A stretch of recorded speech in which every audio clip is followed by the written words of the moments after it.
My full name is Frank Ernest Burkin, and my rank in the RAAF was Chemical Warfare Armourer, LAC in other words, and I held that rank right through my service in the RAAF. I never advanced because we're in a special unit, and with the special unit, once you were locked into it, you're locked into it. I was one of the second intake into that sort of chemical warfare. The first group had been trained and taken chemical warfare to Darwin, and we were brought in to replace it.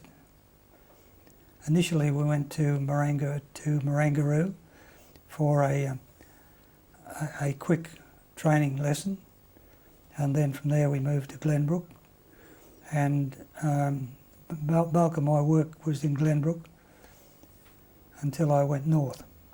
Can you, before you entered the Air Force, can you think of any instances that you came into contact with war gas? So either diggers returning, a relative or a friend or a teacher, or maybe in the news or whatever. And can you also explain what sort of feelings you had about it? Well, I joined the RAAF at 18, so I was only a lad before that.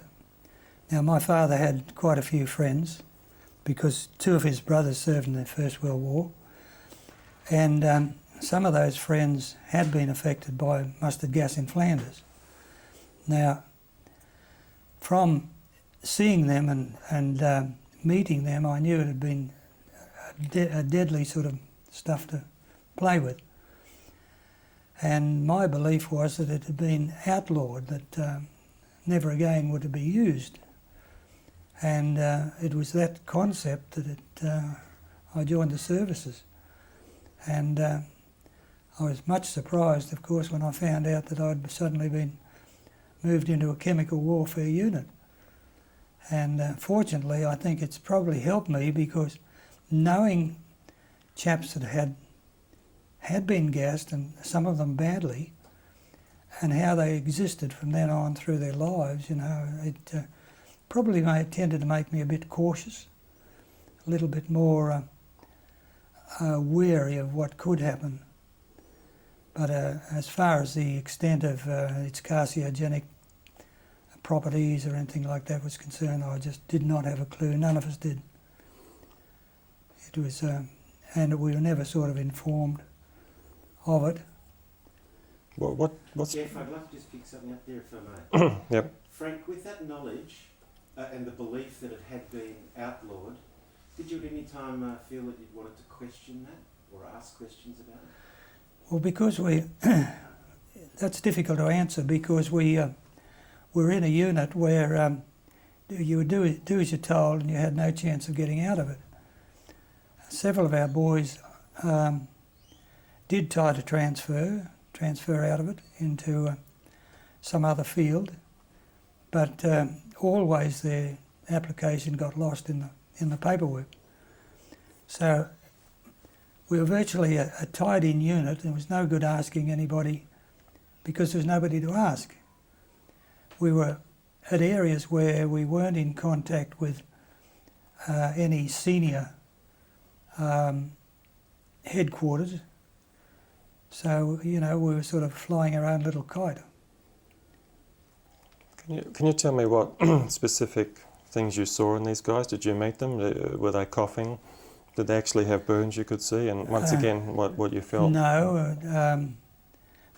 The friends of my father's that had been in the First World War and had been gassed, I was amazed. Most of them had bad chest problems.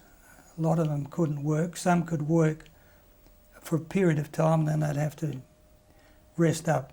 They might rest for probably a couple of months before they could go back to work. And, you know, it sort of really wrecked their lives. And I just never ever thought that it'd be used again. It was such a terrible weapon. What motivated you to enter the Air Force, and what were your expectations? Initially I I always had a yen for aircraft, even as a kid, you know, because we used to see a few light aircraft flying around, and you used to get, well, on a couple of occasions we had these chappies at the local shows, you know, giving you air rides. And I decided if I wanted to join the service, I wanted to join the Air Force, and I joined as a Armourer air gunner. Mainly because I felt that coming from the country and being used to weapons and being a fairly good shot, that I had a fair chance of being an air gunner. And unfortunately, that's about the time that they split the musterings. And initially we were trained as armourers, and initially I was to go from armament school down to a gunnery, but in the interval, due to the experiences they'd had in England with air crews, they split the mustering, and I fell into the category of an armourer. Mainly probably because of education. My education wasn't that high, having attended a country school all my life. And so there it was, I was an armourer, which suited me. I didn't mind handling weapons and things like that. And then all of a sudden I got a movement order to go to Sydney. Got to Sydney, and the RTO there didn't know who I was. He didn't have any information on me. He said, take a day's leave, come back tomorrow and I'll find out what I can about where you're to go. Came back the next day and he said, right, you're to take the train up to Lithgow tonight, and handed me a ticket. So I got on the train at Lithgow, and it wasn't until early next morning that I suddenly realised there was a whole group of us all together. So that was the starting of our our initiation into chemical warfare, because we were taken out to Marangaroo, which is about 5 mile out, I think, from Lithgow, and the army had been using it as a explosive dump, and they vacated it and handed it over to the RAAF because of the tunnel there. So in those days it was pretty rough and ready sort of a place, because the army had put up a couple of bush sheds for storage and so forth, because they'd been using the tunnel, nothing else. They had no reason to, because they were storing ammunition and stuff like that. So we took over the tunnel, and then of course into that came the problem then of venting or degassing these, particularly mustard gas, because mustard gas always tends to vaporise, depending on the heat on the container and all this sort of thing. So it's a bit like petrol or an empty petrol drum. If you leave it too long in the sun, the gases in the empty petrol drum will gradually bulge the ends and blow one out. So that was the purpose of venting, which meant that you had to take a wrench and unscrew the 2-inch filler hole and let the vapour escape, and then reseal the plug and tighten it up and mark it, and quite often repaint the colour band on it to signify that it was whatever it was, mustard gas or phosgene, and then restore it or whatever was necessary. With the case of one that was damaged or anything like that, it was a case of completely decanting that into a new drum and sealing that, and then disposing of the damaged container by decontamination. And we used a form of chloride in powder form for that. I can't remember what the actual chloride was, but anyway, it was a chloride compound. That, and then for our own personal safety, we had an ointment which was again based on chloride. It was very gritty when you applied it, but it was effective. providing you knew that you'd got a burn, because as we quickly found, you had about a minute and a half to know whether you'd been burnt by mustard gas before it disappeared into the skin. And if you could catch it in that time, it stopped the blister. If not, it didn't. It would reduce the blister and contain it, but you still get a blister. So even now, a lot of us have still got blister marks all over it. Can I take you back? Can you remember the first time you were told you were going to be a chemical warfare armourer, and maybe how you felt about that? Yes, that was when we, after we'd got to Marangaroo. We arrived there fairly early in the morning, and we were given breakfast, and then we were allotted a hut, and the huts we had were just the fabricated huts, which was cold as blazes in the winter. And just digressing there a little bit, some of the boys nearly got asphyxiated with coal, because they were that cold in the winter that they had a charcoal coal burner each end, and they'd closed the doors and the shutters on the floor level, and the fumes built up, and fortunately the sergeant in charge during the night, he came round and realised what had happened and kicked the doors open, and that was that. But anyway, going back to your question, after breakfast we were paraded, and they said, well, welcome to your new unit. Oh yeah, what's your new unit? And they said, you're now working with chemical warfare. Oh, what the hell's chemical warfare? So it was a real conundrum to us. We couldn't even guess what they were talking about at that time. But then later on, they took us down to the tunnel and introduced us to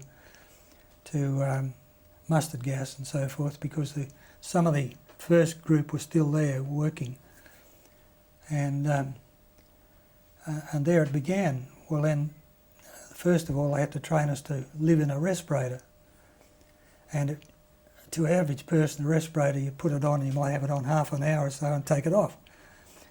But with us, we had to be able to wear it for 8 hours continuous. And the respirator we had was a full face mask, tube down the front, with a chemical canister strapped to your waist at your hip level. And you relied on that canister to sustain you, because if that failed, then the respirator was no good, which did happen to some of our guys. It happened to me. But by that time we were that used to, this happened in the North Queensland, so by that time we were really old hands and knew a good deal about it, so you could tell straight away that your respirator was faulty, so you got the hell out of it and got a new respirator or got a new canister. And that was the only way to do it, was if you thought it was faulty, move out and throw the container away and get a new one. So there it started. So we spent a week just training, or I did anyway, most of the time on wearing a respirator, uphill, down dale, over rocks and under rocks, all this sort of thing, until we could wear it quite comfortably. In fact, it got to the stage where it became second nature. And as you may or may not realise, with a respirator, because it fits onto your skin and it's airproof, airtight, it gets very hot and greasy. You know, the perspiration sort of fits in between your skin and the face mask. But once you get used to that, you're right. But until you get used to it, you want to take it off and sort of wipe your face and put it back on. And anyway, we overcame that like everything else. Did you make an association between when they were told you were going to be a chemical warfare armourer and the gas people you'd remember as a child? Was No, there? none at all. We didn't have a clue, at least I didn't. Perhaps I was too dumb, but I didn't twig that it was the same material. Had no idea, not until we'd taken down to the tunnel and actually shown the containers there that had it in. Do you And, think if you had have that you would have thought otherwise as to what you eventually ended up doing, or an order was an order, or?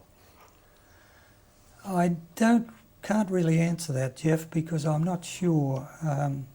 By the time we were introduced to that, we were into RAAF life and trained into RAAF, and the opportunities of transferring out into another field or applying to go to a bomber squadron or something was never there. You know, they never gave us the opportunity.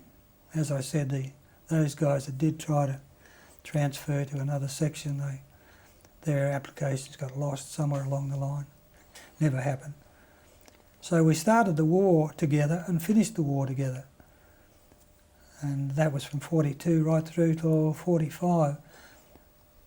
I was one of the last, because I came from Western Australia, and I was virtually freelance, apart from my wife, who I'd met in Rockhampton. She was a WAAF in Rockhampton. I met her there when I was there for a spell. They transferred me to Rockhampton in between the time that we closed down Talmore and the time we reopened it. And I met her, and we decided that we liked each other, so that sort of finalised my thinking about staying in Queensland. So I was sort of freelance, and because of those reasons, I was one of the last to leave the unit. I saw the whole final wind-up of the boat going out. I didn't go out to see it sunk, but I saw it leaving harbour and so forth. And then I came up to Queensland for discharge. Did you do any training at Hamilton or Nil or anywhere? And if you Hamilton. if you did, can you explain what you were taught about chemical weapons, whether you actually got to use them or handle them there, and once again your thoughts going through the training? Well, all my training, armour training, was done basically at Hamilton. All the boys were, and that was straight armament. You worked with various weapons, you know, from the service rifle right through to 20 mil cannon and so forth for aircraft. That was truly just armament work, and you were trained in facets of it, on the repairing and checking and so forth. Incidentally, there was quite an incident there which we held our breaths over for a while, because we had a group of 20 mil cannon which needed servicing, and we'd serviced these and we took them out to the local rifle range which they'd been using. And so we set these 20 mil cannon up on fixed stands and started to run them through their paces, and to try them out you've got to run a belt through, you know, it might be 25 rounds, something like that. So we loaded these up, and I don't know whether we had them all fixed on the one spot or what exactly happened, but all of a sudden these projectiles were going out the back of through the clay bank and out the other side. So that cut short that test in a hurry, I can tell you, because we were worried about the houses on the outskirts beyond that. You know, we didn't know where the hell these bullets were going. But, no, that was straight armament training. So as far as chemical warfare is concerned, I'll bet none of the others knew anything about it until we got sent to Lithgow and then out to Marangaroo.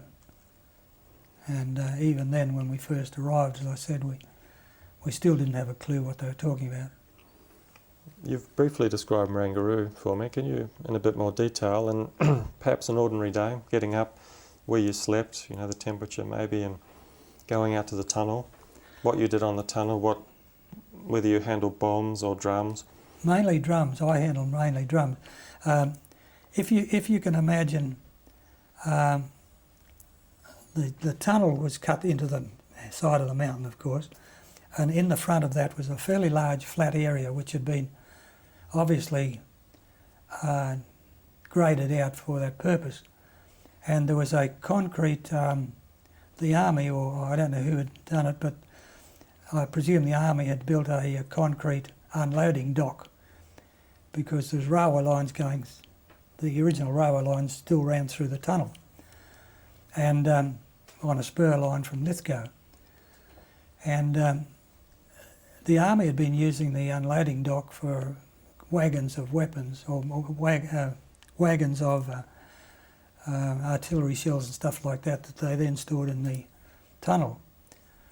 And as I said, they had a couple of rough sheds built for mainly gear that they needed to work the site, you know, clothing and this sort of thing. And there was one main building right up the top. Where the living quarters were was about a quarter of a mile away from the tunnel entrance, and you walked that distance, no transport. And up where the head office was the living quarters as well, and the kitchens. With the tunnel itself, we used to have to unload a wagon. If a wagon of mustard gas or something came in, we had to unload it on the loading dock, the wagon, and then store it in the tunnel. And then to move the wagon out of the way, we'd use one of the Air Force 4x4s to tow it out along the line, so if we could move another one in or something like that. And then as far as the living quarters were concerned, or our huts, they were only masonite-sided huts. They took 20 men, double doors each end.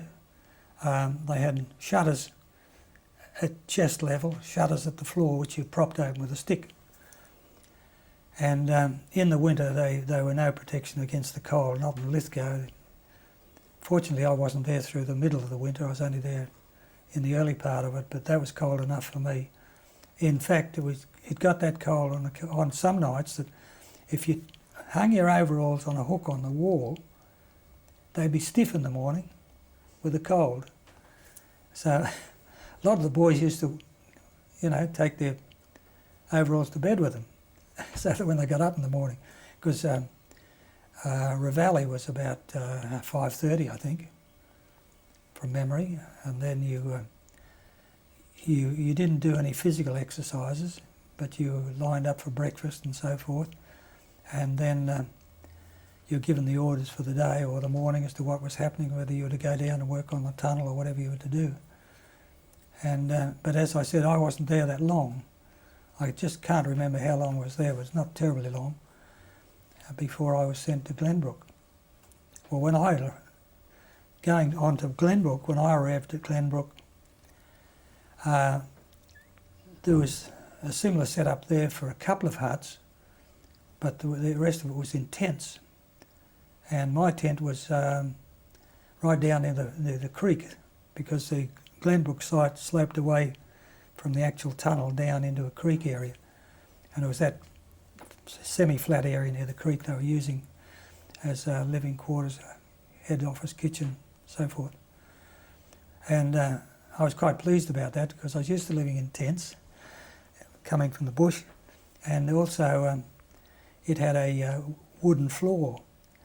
And by the time you laced up by the time you laced up the army tent at night time, you were cosy, you know, nice and warm. Whereas up in the huts, you tended to be a bit colder. So I was quite happy with that. And most of those tents, in fact, the one I slept in was still there when I left, went to head north. But when I arrived at Glenbrook, there was no dogs that I can remember, none at all.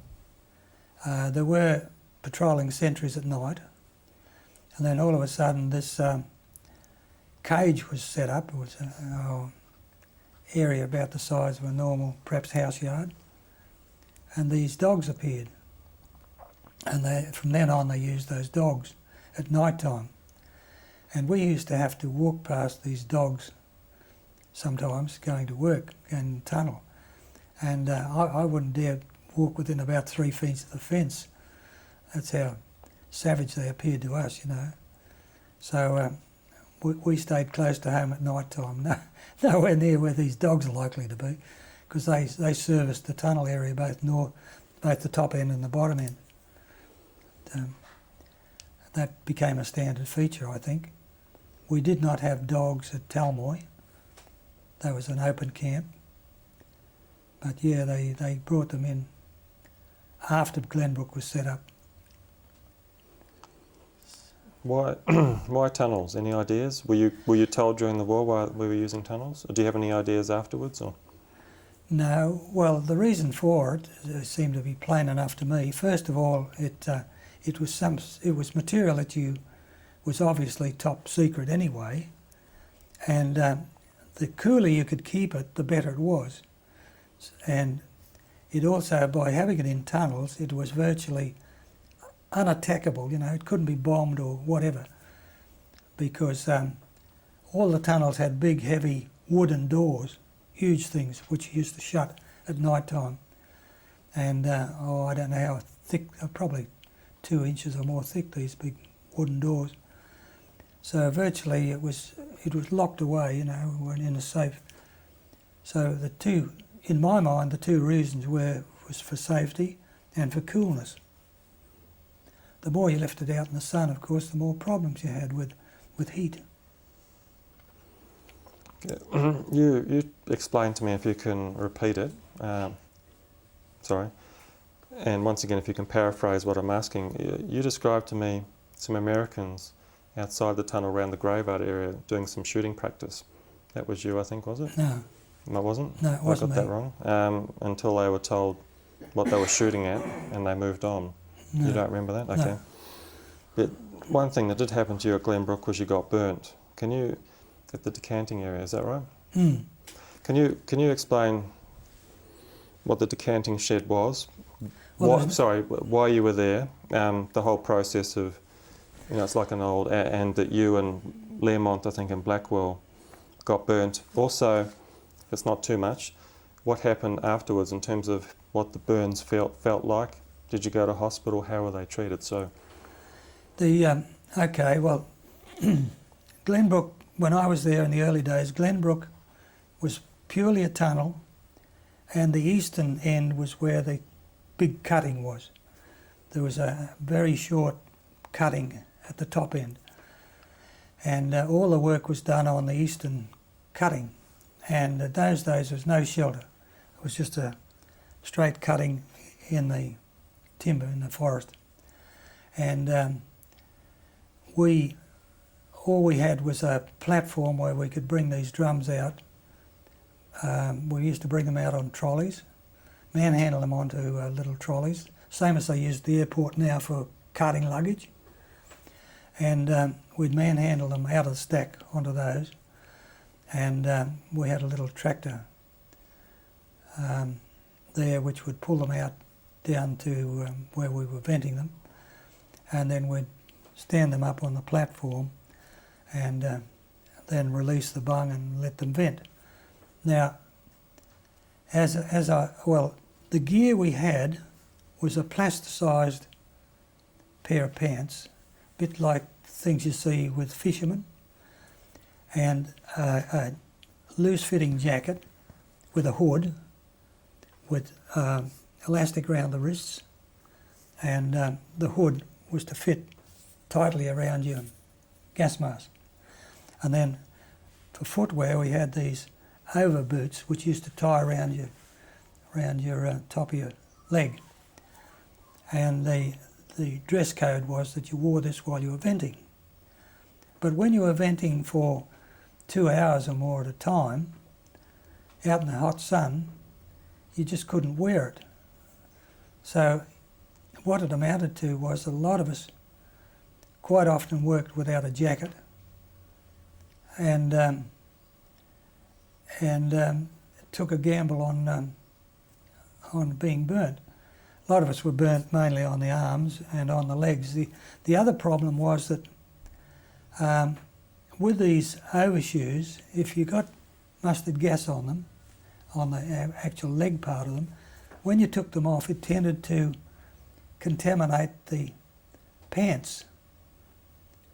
So that if you weren't careful, when you took the pants off, some of that material then transferred to your skin. So you got burnt round the ankles and that sort of thing. And because, let me explain to my mind what mustard gas looks like. It looks to me like oily car oil. And I would bet that anybody who doesn't know what it is would not know what was in it until they smelled it. And they just say, oh gee, that's a funny smell. That's the only way you can pick it up. To see it in the liquid form, the average person just wouldn't have a clue. In fact, it took us a long time to sort of be able to realise just what it looked like in the liquid form, exposed in the air. That came to us in North Queensland, probably in the trials. But so anyway, the what we used to do was the old trick that a lot of the petrol storage places used. We just put a rag over the cap, undo the cap until it was almost out, put a rag over it, and let it pop, and the thing would hiss. We were wearing gloves, of course, up, sort of almost up to elbow length, and then we'd take the rag off and reseal the cap, because you had to coat it with a coating, which was sort of a red oxide coating, and then tighten it up, and perhaps paint the colour bands on it for whatever it was, and then move on to the next one. That was the routine for the day. Morning tea time was a break, so we usually worked about 2 hours and had a break of morning tea, which was about 20 minutes, half an hour perhaps. But you're still out in the sun. There was no covering of any sort. Later on they put covers over it, but in those days it wasn't. You just worked out in the sun. So, sorry, the burning and the... Oh, sorry, yeah, well the burning. When you get mustard gas on your skin, anyway, to me, you just sort of felt a little bit of odd wetness or something there. And unless you looked straight away, because it did go red, bright red, and if you saw that, you immediately got some of this anti-gas ointment rubbed on it to neutralise it. But if you were too late, it'd disappear into the skin and that redness would go, and then the blister would start to form. And the blister was irritating. It wasn't so much itchy, it was irritating, because you really couldn't break it. If you broke it, you tended to have trouble with some sort, or you could get an infection from it. So you tried to maintain that burn there, that blister for a few days until it started to subside, and then it would, it would either disperse of its own accord, or you'd break it and go that way. How many times were you burnt? Oh, minor burns, Geoff, I wouldn't have a clue. Too many to think of, mainly around the ankles and the arms. But they range from the major ones. With the small burns, the skin recovered itself because they weren't too deep. But if you got a major burn, of course, it went right through your layers of skin, and then you had a big mark.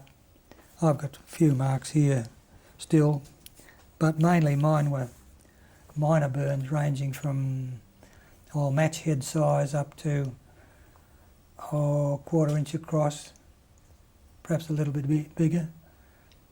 But because of the work we were doing, and because we were doing it continuously, you got to realise when you had mustard on you. In the main, generally,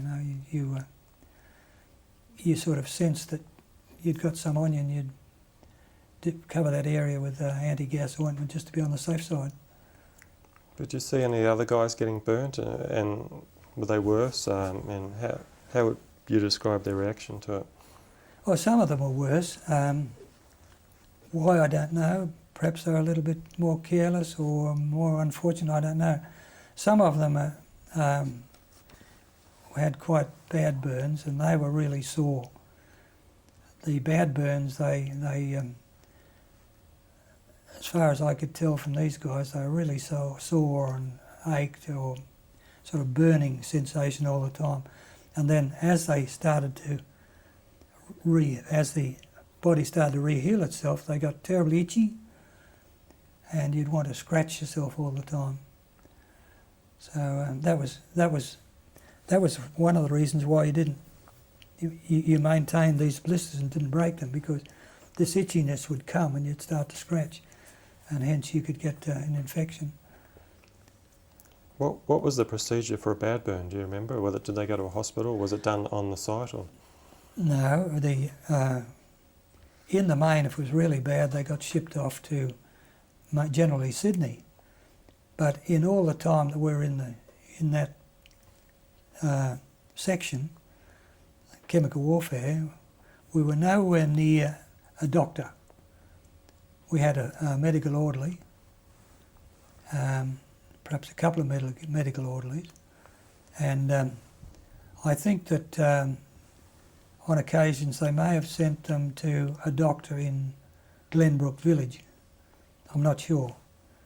But there was no on-site doctoring done in the true sense of that sort of thing. So, it was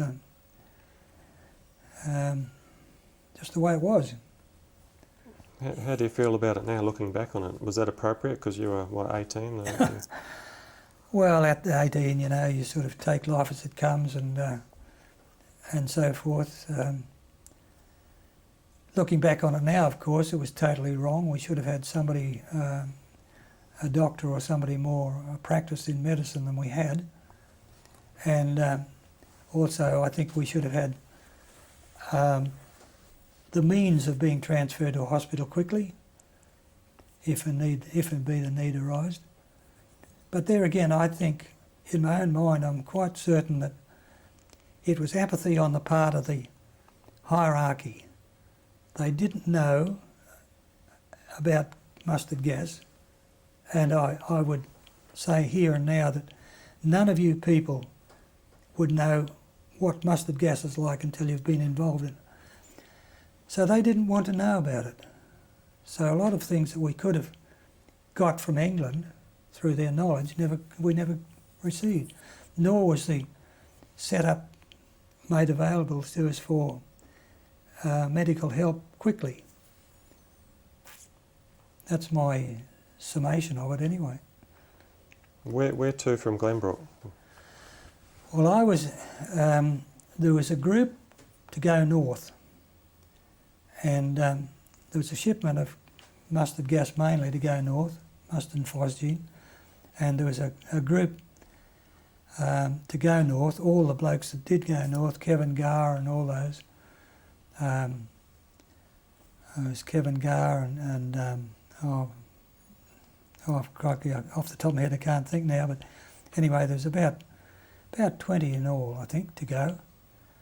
And I was to stay at Glenbrook. They were going to keep me at Glenbrook. Purpose of that was because I was first in that work, and it was obvious that a new intake had to come in. All of a sudden, one of the guys got sick right at the last minute. He got some sort of a dysentery.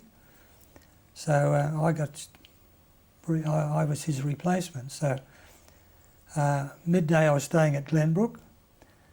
6 o'clock that night I'm moving out, go north. That's how quickly it happened. And oddly enough, at that time it was we still had our RAAF blues with us. And so I said to the Adge, I said, well, what do I do with all this stuff? He said, oh, put it in a suitcase and leave it in the Q store. So I put all my winter gear, my RAAF blues and everything in this suitcase and labelled it, or it was labelled anyway, tied it up with a rope, put in the Q store. 3 years later, or 2.5 years later, it popped up in North Queensland. Still as I'd packed it. Where it had been all that time, I don't know. Very dilapidated, I must admit, but it followed me round. Here I was with a set of blues and God knows what, North Queensland, middle of summer. What do I do with them? Didn't fit anyway. But that's just the funny side of it. So you went on the train, Yep. and if you did, can you explain the train trip and any incidents that happened? How long it took, anything you can remember? It was endless. We left Sydney and we headed for Brisbane, and we were detrained at Maruka, which is a siding on the west side of Ipswich, west side of Brisbane, and then they took us by truck into town, and we were billeted in. We weren't billeted in army units. We were in a social service hostel, and we were there a couple of days, I think, from memory, and then we entrained again, and we went from there right the way through to Townsville. But it was in, we got shunted aside for goods trains carrying war material or whatever. So every now and again we'd get shunted off onto a siding. We might sit there for 4 hours, 8 hours or whatever, and then we'd move on again. So I can't remember how long it took us to get to Townsville. It was, probably over a week, I think, before we got to Townsville. And then we were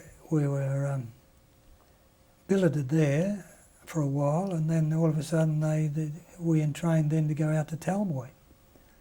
And that took us, about 30 hours, I think, to go out, because Talmoy is on the western line from Townsville, due west. And when we got out there, it's just a sandy knoll, the only one within Cooey on this black soil plain, with what they call the mimosa scrub, which is a scrub with very long thorns, about 2 inches long and as sharp as a needle. And here are all these buildings in amongst these mimosa bushes. And there we had to store the material and then go through and check it out from time to time. And then, of course, at the end, when it was decided to dispose of, we had to go back because we'd been broken up and sent to various places. As I said, I'd gone to Rockhampton. And so then we had to take it out of the stacks and take it out onto the plains and burn it. That's the mustard gas. And the phosgene, we had to take that out of the buildings, and we laid it out on a flat area, open area, and then there was about 4 of us with rifles. We used to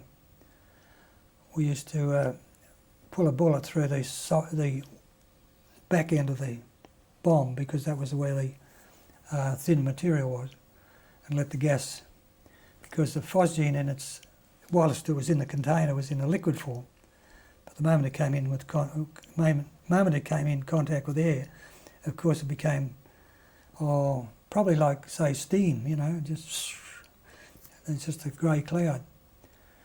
And that, the actual disposal of phosgene was probably more critical than mustard, because of the climate, and you needed a hot day with a rising temperature. So you always sort of did that work in the morning, and then after the bombs had emptied themselves, you'd go around and check to make sure that they were all empty, because the art of putting a bullet in them was to put them in as low to the ground as you could, so that all the material drained out through the lowest point. And you were shooting over about 25, 30 yards. Because when it comes out in a rush, and it sort of spreads out along the ground quite a way, so you needed to be fairly well back. A couple of times we got caught with a wind change. The wind came up, ground wind came up and swung it over us. Some of the boys, Kevin Garr was one, can't think of who else, but a couple of them got caught with it. And fortunately, to understand our unit, it was a band of, well, to use a common phrase now, it was a band of brothers. Everybody knew the strengths and weaknesses of everybody else. So everybody looked after everybody. And in the case of Kevin,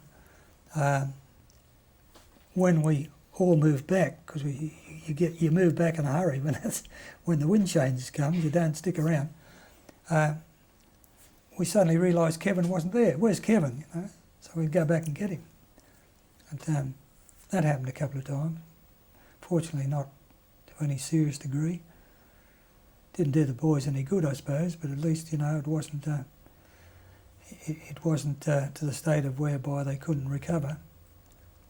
Do you remember in detail what happened to Kevin? And Noel Stoneman was another one that was... Yeah, well, Noel's... well, yeah. Can you do that? And maybe if you can put in what phosgene actually does to you, because I don't know if you were affected yourself, what it smells like, looks like, and... No, I've never been affected with phosgene as such. I've got a rough idea of the smell of it, which I couldn't describe. But it... If you can just explain looking on at Kevin Garr and Noel Stoneman and what you saw and how you felt. Yeah, well, we had... with these phosgene bombs, we were facing east, and these bombs were laid out in a flat line. There's about 25 of them or so, I think, from memory. And Kevin Garr was one of the ones that was actually shooting at the time. And when the wind came, we had this ground breeze coming in from the east, which blew it back over us. And we all raced out of the area. And Kevin, for some reason, I don't know why, but he got a whiff at it and fell. And everybody knew that where's Kevin, you know, so you grab him and carry him out. So we took him out further out to what we thought was a safe area, because we couldn't see the phosgene and we couldn't smell it, but there's still a trace of it along the ground. So I didn't do it, but some of the boys there took Kevin's face mask off and sort of said, you know, he'll be right now. And he's trying to tell us he can still smell it, so he's still getting it.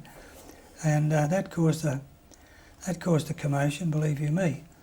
But when everybody knew that he'd fallen, and that was a matter of concern, you know, that really upset us. We had to get him out, regardless. Didn't matter what we did, just get him out. So a couple of us raced back and picked him up, you know, and sort of half walked, half carried him out of the area, or half dragged him out of the area. And that's the way it is. You're that conscious of what's going on that the moment that sort of thing happens, it's like sort of losing a right arm, because you're that close and you depend on each other that much. And that camaraderie still exists today with the guys that I was with. It's like you were with them yesterday or the day before, in the general sense, still there. But that was a real concern, that was a real worry, because we were frightened for Kevin and whether it was really serious, which fortunately it wasn't. But it was deadly serious at the time, believe you me, and we were all worried about it. I'm going to come back to camaraderie. Can you tell me everything you remember of the burn-off, the preparation for it, how many days it took, what you took out there, and the aftermath, what happened to it in terms of clean-up, if any?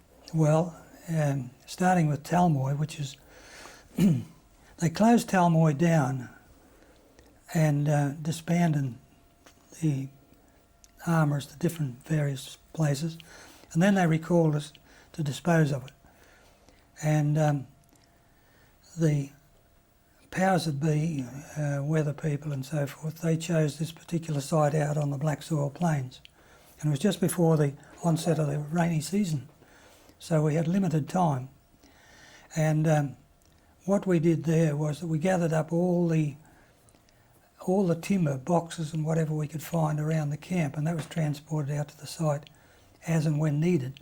In the meantime, there was logs and timber brush gathered from I don't know where, and I don't know who by, but it was there, and we laid out a whole pile of this in a long line, and then we laid the drums on it, on the flat side. And having done that, and it was pyramid style sort of thing, you know, 1 layer, 2 layers, 3 layers, and gradually, I think we had about 4 layers high. And having got that all in place, you then saturated the whole thing with inflammable gel. That's the material the Americans were using in their flamethrowers. And we completely saturate that whole area, drums, dunnage, the lot, and then get back about a couple of 100 yards and use 2 or 3 incendiary bullets to set fire to it, and it'd just go whoosh, and away it'd go. And it'd probably take, I don't really know how long, probably a couple of hours to burn. And because with mustard gas, even though it's subject to climatic conditions, to burn, it's got to generate a certain amount of heat. I've forgotten now the exact heat, but it's got to be pretty high. And that's why we use the inflammable gel and the dunnage, to heat it up enough to actually make the mustard gas more or less bubble in the drums and then burst and burn. And it was not unusual to see a 44-gallon drum, or near enough to a 44-gallon drum, which is about the size of an ordinary petrol drum, suddenly go boom, you know, and fly straight up in the air, where one end had burst and all this liquid mustard gas would fire out the end, you know. So scattered around the site after it was finished, there'd be various drums. The bulk of it remained there in the ashes. And you'd leave that site to cool probably for a day or so.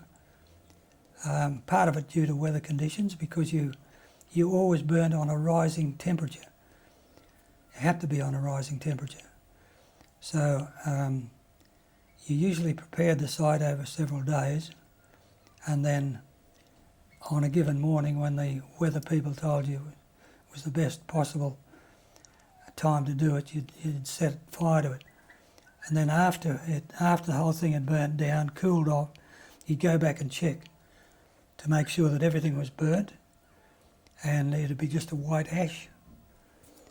And then you'd start relaying the site again for another burn.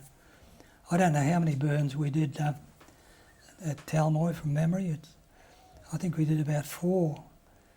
And we nearly got caught with the last one because the early rains had set in, and we finished up where the trucks were building up, the black soil clay was building up around the wheels and jamming them, and you'd have to clean the wheels or push the trucks to get them to the site. But fortunately that was the end of it. Well then, immediately after that we were shipped south. Can you describe Talmoy to me, what you remember of it, you know, layout and some memories of Talmoy? Well, Talmoy, it was a sandy knoll which was higher than the surrounding black soil plains. Roughly it was probably oval shape, running east-west, and the railway line ran along the southern edge of it. There was it was a well-known wool scour before the Second World War for scouring wool, and that's the main reason. 2 reasons I think that the site was chosen was because, well, 3 perhaps: isolation, water supply, and the fact that it was a sand knoll which couldn't be attainable at any time of the year, because you'd always had the railway line. and it was a knoll, but it was roughly flat on top.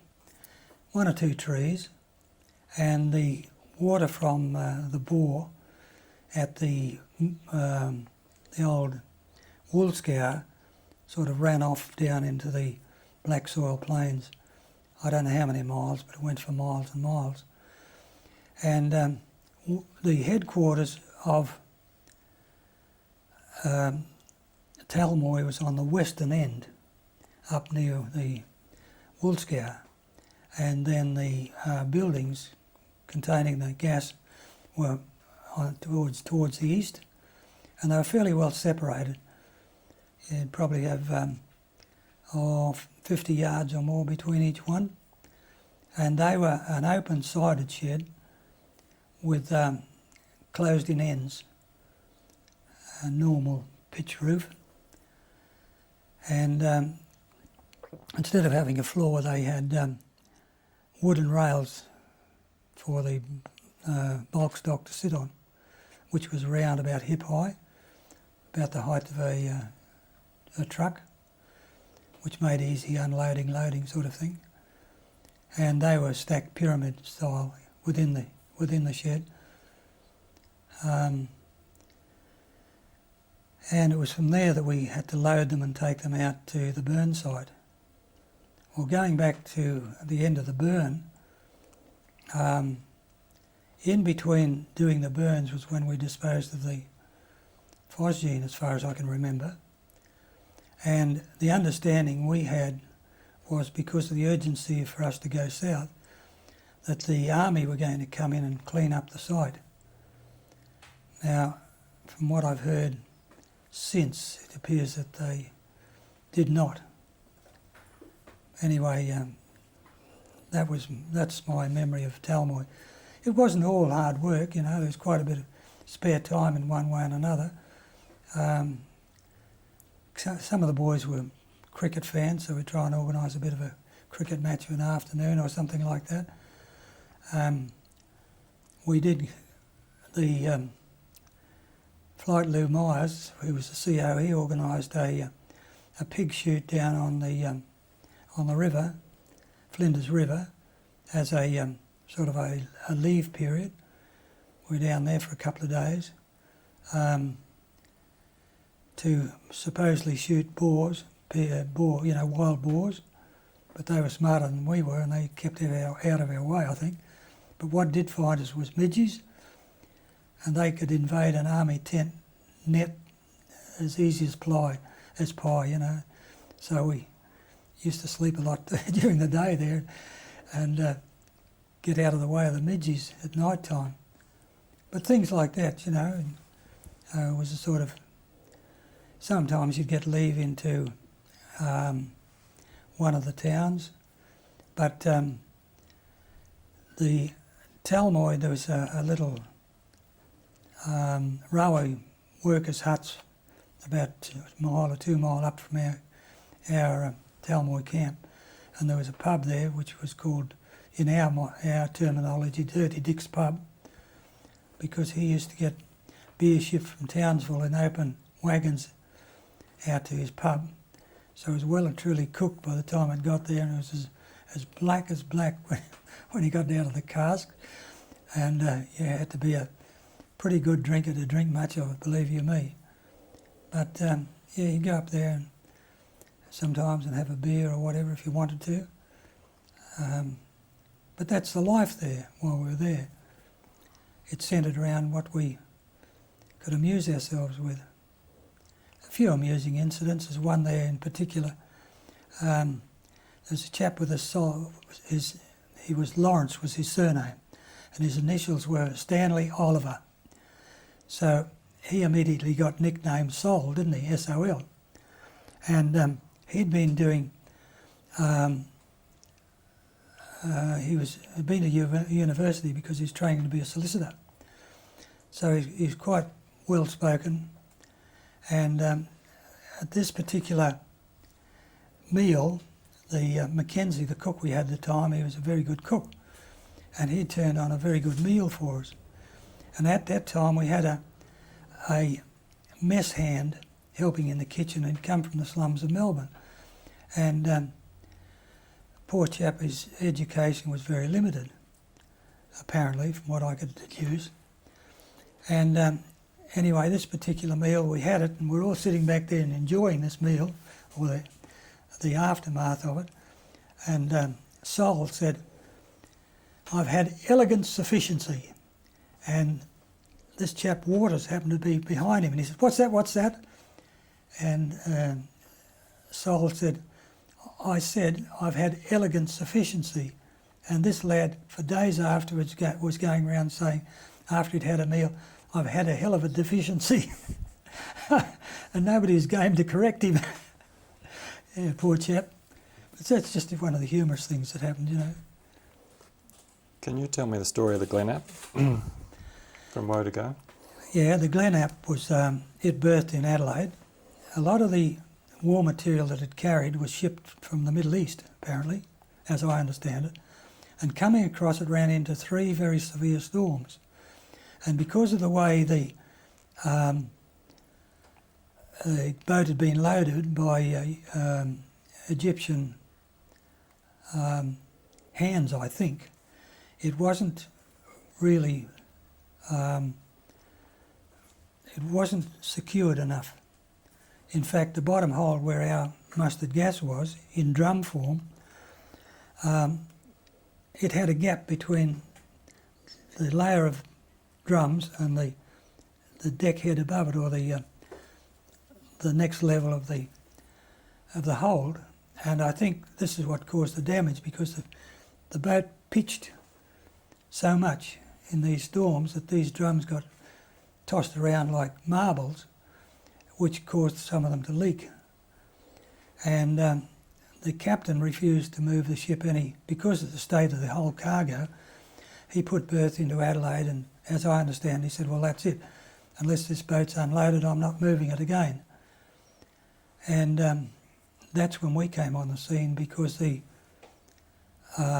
wharf labourers or wharfmen refused to unload this stuff. I don't know whether it's because of the smell of it, or whether somebody had tipped them off or what, but they said, "We're not doing that.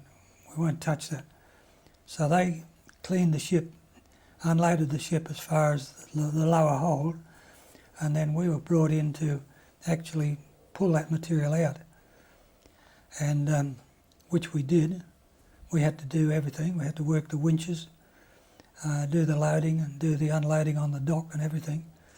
And that material was then, what was good of it, was put onto army trucks, which I believe then took it out to the rail siding, and it was loaded into trucks to go the journey back from Adelaide to Glenbrook in New South Wales. Now, the stuff that was badly damaged, we had to decant it or do something with it. And when we actually got into the hold, there was about at least a foot of water and mustard gas slopping around in the bottom. You know, you just had to work through it.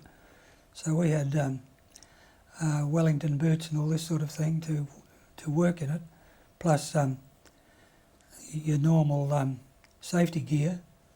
And we started off trying to work a 4-hour shift, and because of the clothing we had, you just couldn't do it. It was you were fagged out. You just collapsed. So then we broke the shifts down. It was 2 hours down and 1 hour up, and that's the way we unloaded it. And as far as billets were concerned, we were using the service hostels in Adelaide itself. We were getting an allowance for night allowance for staying there, and that's the way we were there for probably a couple of weeks. And then we followed the stuff back to Glenbrook. But on the way, some of the drums which we checked as okay when they left the Glenap wharf sprung a leak in themselves. So periodically along the railway line there was these patches of mustard gas which had seeped out. And instead of the whole train going through in one run, as I understand it, it got, every time they broke the train down, some of these carriages got put onto different trains or got left behind or something, so it eventually arrived at Glenbrook weeks later in piecemeal. So then it was a matter of taking it off at Glenbrook siding by truck and trucking it down to Glenbrook tunnel. And that was a run of about 2 miles, I suppose, from the siding in Glenbrook village. So that's virtually the story of Glen App. We did the burns up in the forest, trucked a lot of the stuff up there and did the burns. And this particular day there was Tom Farre, myself and 2 other chaps were sent to check the site, which was a burn of about a week prior, and to check it out to see whether it was ready for another burn. And at that time I'm not sure whether that was the last burn or not, but no, it couldn't have been, I don't think. But anyway, the site had to be checked out for safety purposes, whether we used it or not. So we went up there and we inspected this site, and the site's a fairly long site. I suppose it would be 200 feet long and 30 feet wide or something like that, the actual burn where the drums were placed. And it was just a heap of white ash, which was satisfactory as far as we were concerned. So we had air sampling devices, and they were a wooden frame with the air vacuum bottle sort of in the middle and on a handle, and you spun it round. And we went around the site with these things and they checked clear. And anyway, Tom went one way and I went the other, and we met at the opposite side of the burn to where our vehicle was. So anyway, we checked our air instruments, and they proved clear, and we couldn't see anything wrong. So Tom said, "Oh, well, that's it. It looks all right. We'll head home." So we walked across this ash, and when we walked on it, it broke under our feet because it had crusted. Unbeknown to us, they'd had a light shower of rain some days before, and it had set this white ash into a crust. And apparently it was at a time when the whole thing hadn't burned completely, so it must have been fairly soon after the burn. And there was a residue of mustard fumes underneath this cap. And because Tom and I walked, we didn't walk straight across, we walked diagonally across it, we got enough of these fumes to affect our eyesight. So we were sent to Sydney. And fortunately Tom was not quite as bad as I was, but both of us were hospitalised there with bandaged eyes, and I was about a week or more like that, and every so often they'd treat our eyes with some sort of salt water solution, and the doctors kept saying it was severe conjunctivitis, which it probably is in a way, I suppose, but it was caused by the gas. Eventually we were cleared and to go back to return to work on a light duties thing. But we found that because we'd been so long without sight, that our sight was weak under the sun, so we were issued with sunglasses, which we had to wear during the daylight hours. And I wore then from there we went to Sydney to load the baton with all the residue of stock which was not practical to burn, and from all the different tunnels around the place, and some of the Glenbrook stock as well. We took it to Piermont Wharf, and then we loaded it into 200-ton copra barges which had belonged to Burns Phillip, and they'd been brought down from the islands and ahead of the Japanese. So we were using 2 of these to load them at the Pyrmont Wharf and take them right down to the naval hazardous anchorage where we were, and then transferring them into the hulk. And the hulk had been completely stripped out. There was nothing in it at all. The whole insides had been stripped out, engine and all this sort of thing had all gone. So it was virtually a shell. And we loaded that up. And this particular day, and we were billeted at the old Rose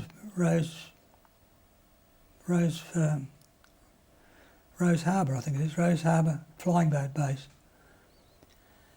We were billeted there, and I don't know what time it was, it must have been about 9 o'clock, 10 o'clock at night or something. I was roused out of bed, and they said, right, come on, you wanted out the Bantam in a hurry. So there's 2 or 3 of us went out, and there was a severe storm. The bulk of it had passed by the time we got there, but this severe storm had created quite a wave situation in the harbour itself, and the hulk was pitching around quite a bit. And that afternoon we'd brought down a 200-ton lighter full of mustard gas containers from Pyrmont, and it was anchored to the side of this boat with rope hawsers about 2 inches thick. And because of the wave movement and the pitching between the actual hulk and the lighter, well, the lighter was sort of almost level with it was that heavily laden, it was only about 12 inches of space. So it was virtually inert in the water, and the poor old boat's pitching around, so it soared through these ropes, and the lighter took off down the harbour towards the mouth. And Kevin Garr and a couple of others, they were put on a rescue launch, one of the RAAF rescue launches, to go looking for this thing, which they eventually found over near the North Shore, not far off the rocks. In the meantime, I was told to go down the hold and start the auxiliary pumps, which the Army had supplied. They'd supplied 2 petrol-operated water pumps driven by Ford motor engines, which were to be used in emergency. And I'd been taught how to use them when they were initially installed, but just a quick run through. And probably because I'm panicking a bit, I couldn't get the darn things to start. And try as I might, and the water's getting deeper and deeper in this hole, and it's up around my knees and getting higher, and I still can't get this confounded thing to start. By the grace of God and a bit of luck, I got one to go, and knowing the rudiments of how it got to start, I managed to start the second one. Of course, once they started to operate, the suction power was sufficient to hold the water at bay, and in fact it lowered it. And following that, we found out that the steel patch over the side on the side of the boat, which had been welded over the hole for the water intake, the original engines, had come off, or it hadn't come right off, but it cracked away, and it was allowing the water to rush in through there and flood the whole of the bottom of the boat. So that was a panicky night, believe you me.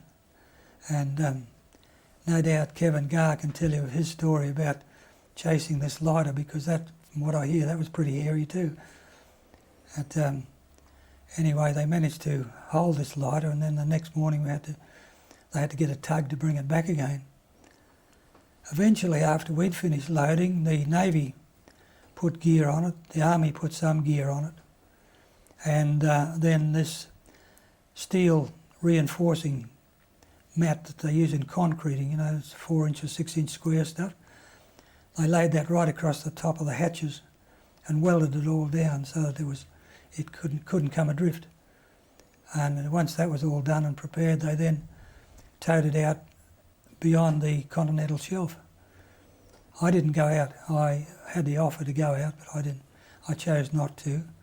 Some of the boys went, and it was sunk over the edge of the continental shelf. I've often wondered since whether that stuff's still there or whether it's deteriorated or what's happened to it. But that's where the boat lies anyway. Can you tell me about the Cairns incident with a smoke curtain installation and, you know, coming off, and can you explain what a spray tank is? You know, that sort of Right. We were using, pardon me, we were using Volti-Vengeance aircraft, one Volti-Vengeance aircraft, and they're equipped with a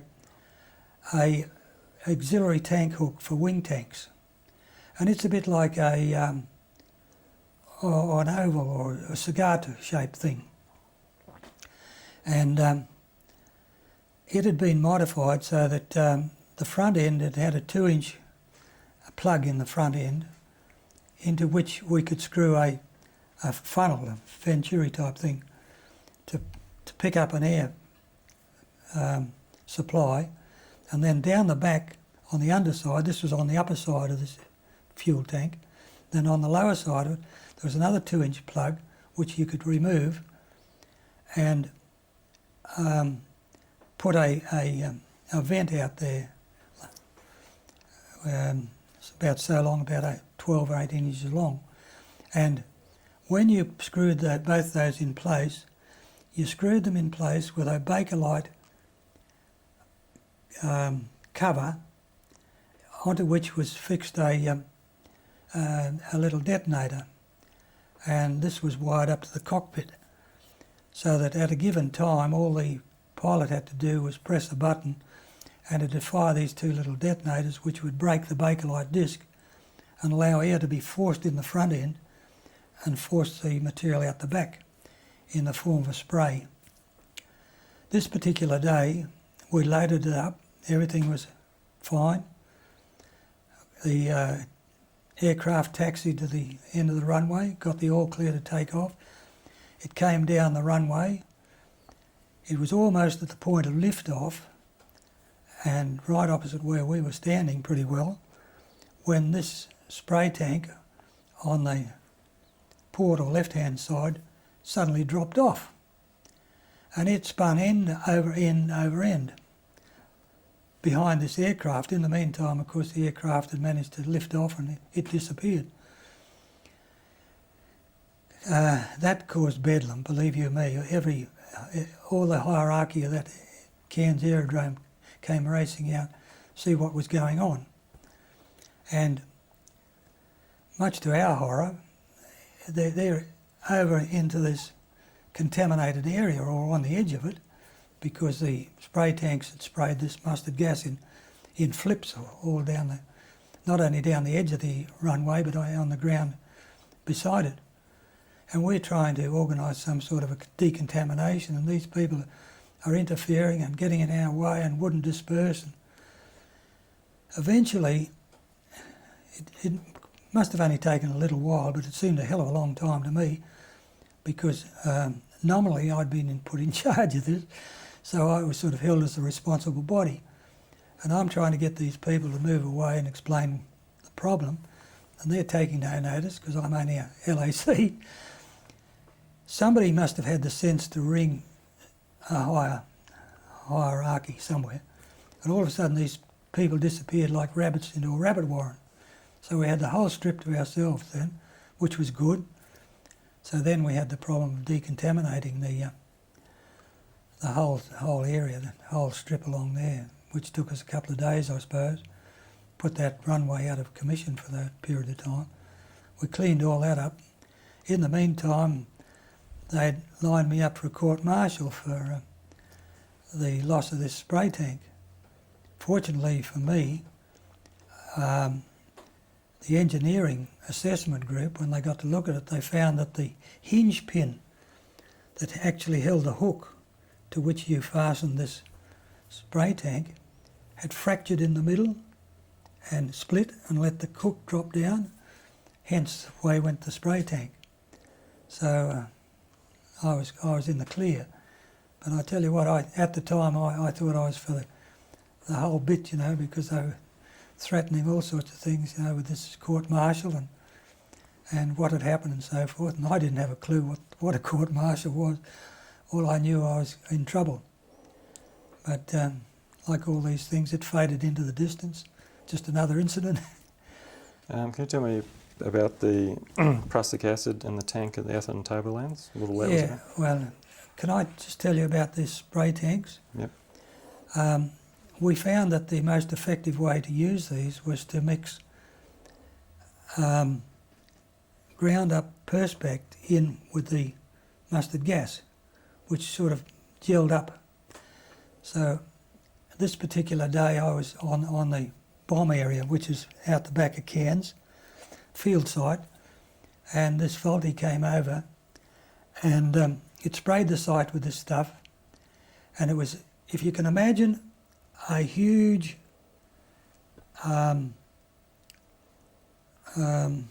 spider web stretching from horizon to horizon as far as you could see through the trees. Absolutely pink, rosy pink. The most glorious sight you've ever seen. And this stuff just gradually settled down and dripped onto the trees and onto the ground and so forth. That was the purpose of the spray tanks. However, going back to the Tablelands where we did the prussic acid test, we made this brew up at Innisfail and we took it up to Cairns, to the armoured division up there, and we had it in American type spray tanks. And we borrowed a tank from the armoured divvy, and they had it coming down this jungle track, and it was travelling at about 1 mile an hour or something like this with controls. They had controls hanging out the back of it, so the driver was sort of probably 20 or 30 yards beyond it or more, and he was sort of controlling it that way. And the tank was closed down as if it was in combat. And our purpose was that when the tank got within us, a few metres of us, to spray the tank, nothing else, because we had to get this stuff into the tank. In the open air it was useless, it just disappeared.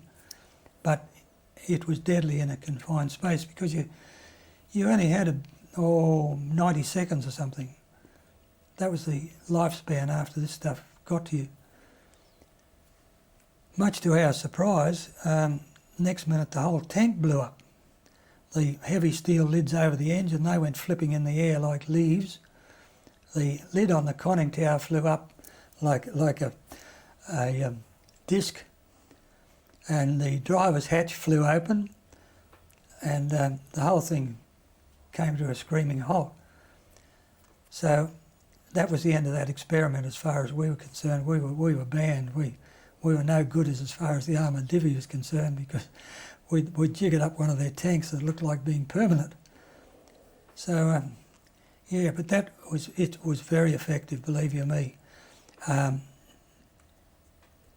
When we did that, we did a trial before the actual tank came along, and my respirator started to fail, and fortunately I was able to get out of the area quick enough to not be terribly harmed by it. A couple of the other boys sort of helped me out, so I had to change canisters on our respirators, and then we went back, and I was assistant to the bloke who was using the actual spray gun or spray tank, so we were right there when it happened, and so that was the end of our experiment. But as far as using it on armoured divvy stuff, it would have been deadly, I think, absolutely deadly, because it's so quick in a confined area. Can you tell me about the Nunez burn in a little bit more detail, if you can remember taking it out, stacking it up, and... Yeah, we used to take it up by trucks from Glenbrook in the main, truck it up there, take it out to the site. Our main purpose was we would unload the trucks and set up the burn site, and the rest of the guys would be down at Glenbrook loading the trucks, and a couple of the guys would be travelling with the trucks. A couple of armourers always travelled with the trucks, usually one to a truck or something like that. So you had these chaps ferrying the stuff up, and we were loading the sites and preparing the sites, and then at a given time when the atmospheric conditions were right, we would then coat it with flammable gel and set light to it. And this was, I can't remember how far in the forest it was a good way in. And yeah, we used that site numerous times. I don't know the exact number of times we used it, but we used it numerous sites before we went down to load the Bantam, because the Bantam was the last operation of it all, as far as the RAAF were concerned anyway. It took the remnants of what we had, and after that it was a case of break up the unit and discharge you. We had the opportunity of going to Japan. They badly wanted us to go to Japan, and we had no, well, I had no qualms about saying no. I just didn't feel I wanted to go to Japan. From what I'd heard and what I'd seen and so forth, I didn't fancy Japan at all. So I didn't go. Some of the boys went, I think. Not the armourers. I don't think any of the armourers went. But some of the drivers and things like that went, I think, from the unit. Your memories of Brook Island, your involvement there? Yeah, we were camped on Hinchinbrook, and we were ferried from Hinchinbrook across to Brook by US personnel transport. What do they call them? You know, the artillery barges, or not artillery, but infantry barges. There was 4 of those under the command of a American officer, and they used to ferry us to and fro daily. We didn't actually load the site. The site was prepared because the sites we did were bombing sites. They weren't burn sites or anything like that.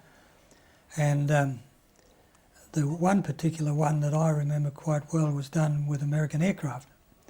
And we had an area laid out about, probably 300 yards long by about 100 yards wide on Brook Island, and this was well signalled as the bomb area. And it was in from the seashore by about 100 yards, I suppose. And our purpose was to sight the actual bombing, and then go in and check the site to see what it was like, what the concentration was like, what the spray conditions were, and all this sort of thing. So we were scattered along this beach, and there was about 4 different bunkers there. We sort of dug a hole in the beach sand and bunkered down in this.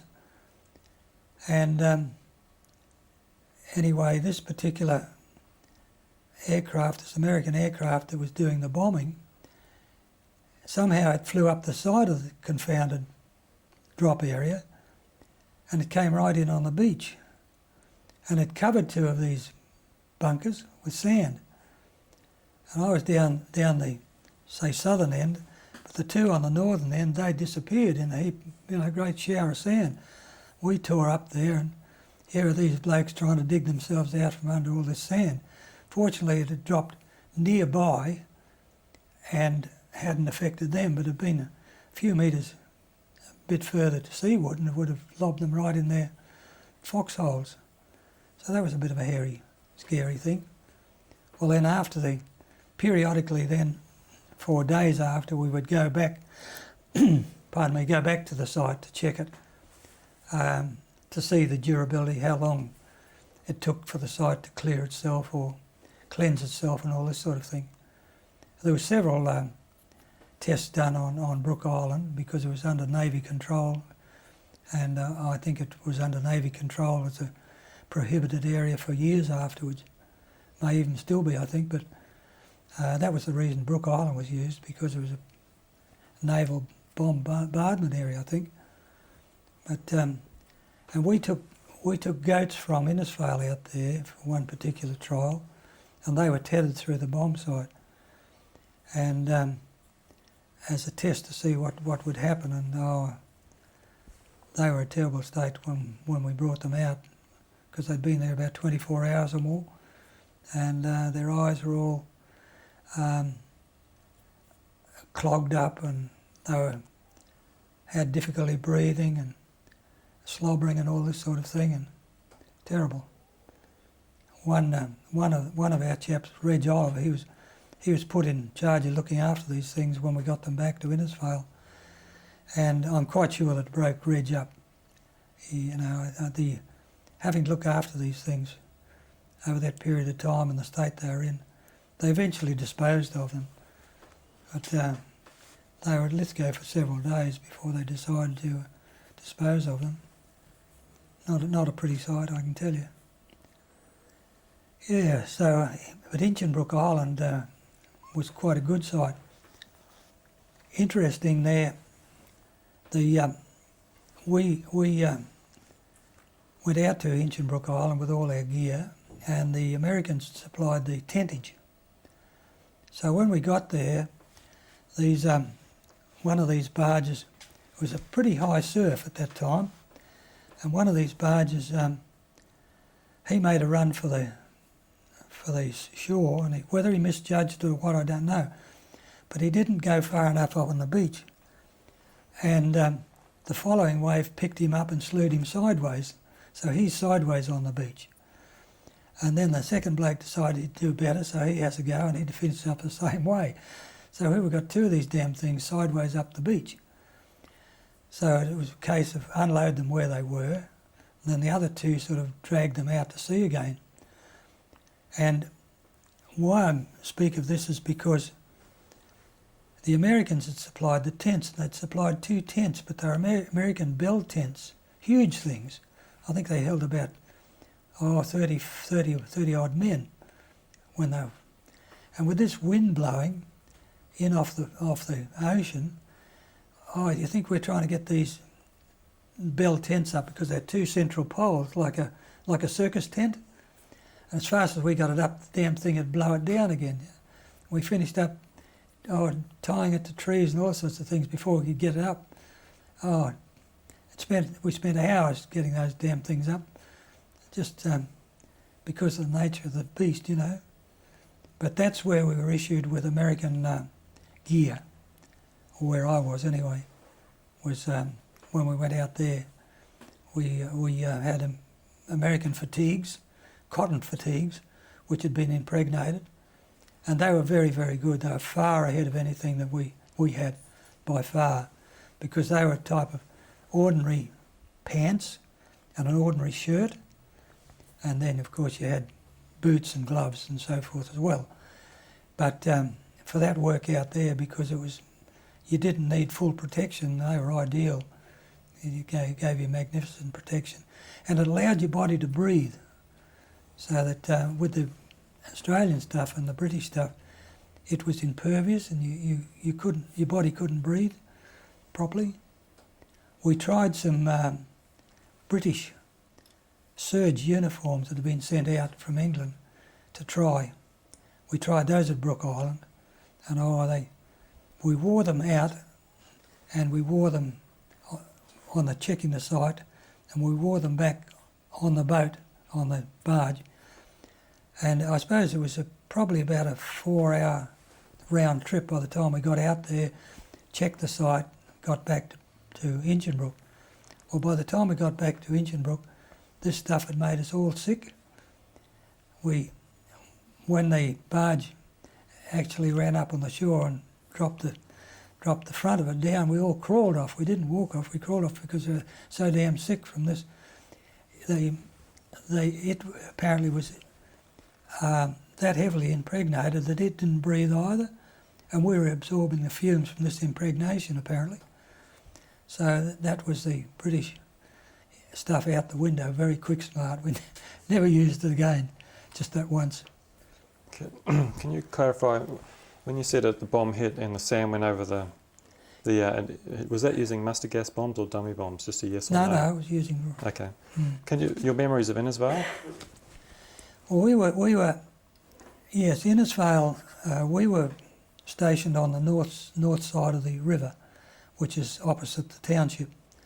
And we were billeted in 2 or 3 houses there that belonged to Italian people who had been interned. What their profession was, I don't know, but they had these houses over there, and they were vacant and had been vacant for quite a while, so they shifted us into those, and then there was a purpose-built headquarters and kitchens and all that sort of thing, plus labs also built over there, further over from us. And that was it, but the actual sleeping quarters was in these old houses, quite nice houses they were. But when we took them over, they'd been idle for ages, and they were full of dust and full of rats and all. In fact, there's a chap with us called Jack. He was a tall chap like you, and strangely enough, they called him Lofty. Usually you don't, a tall bloke like that, they don't, but anyway, he called him Lofty Jack. And we're all sleeping on the floor, and he's sleeping on the floor with his head to the wall that was between 2 doorways, and he used to use a lot of hair grease. And this particular night there's a hell of a roar and a shout, yelling, and a rat had come in and was eating his hair. He took fright and frightened the devil out of all of us. So that was a short night for us. But I'll never forget poor old Lofty. He flew up there off that bed like he's been shot. You know, this rat had been chewing into his hair, and you could quite see patches. You could quite see patches where the rat had actually eaten pieces out of it. So he's more or less bald in a couple of spots for a while. But that's just another incident.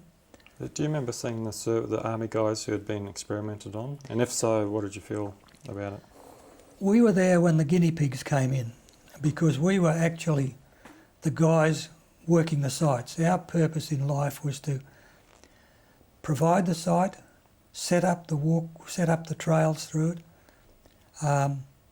mark the site, set up the testing equipment, which is usually a vacuum type thing, set those all up, and then whatever was necessary, if it was a bombing run, the bombers would come over, bomb the site, and then we would go back at a given period of time, depending on what it was. It might be an hour, 2 hours, 3 hours, 4 hours, 8 hours, depending on whatever the chemist wanted. We'd go back and we'd take out new vacuum flasks and bring out the old ones. And at a given time, which was probably a couple of days later, they'd have the guinea pigs go through there. Now, guinea pigs they virtually were guinea pigs, I suppose, but they were men who had volunteered to expose themselves to that risk in doing it. They were all volunteers. Some of them had fought through the Middle East. In one chap in particular, which I got to know fairly well, I said, "Why are you doing this?" I said, "This is dangerous stuff." He said, "Look, if it'll shorten the war, I'm doing it," which he did. Some were desperate to get out of the army. They were, and I quite honestly use this term, malingerers. And they only did it because they saw a chance that they might be billeted out of the army. Now, they used to go through in groups of about 5, I think, 5 or 6, and there'd be a chemical armourer leading and one following, usually. And a lot of these bombs, they wouldn't actually drop on the trails, but they'd drop nearby, or they might be well away from it. But one incident in particular was this particular day. There was this group were going through, I've forgotten now, it must have been around about 10 o'clock in the morning, I think. It's fairly late after the actual bombing had been done, a couple of days perhaps.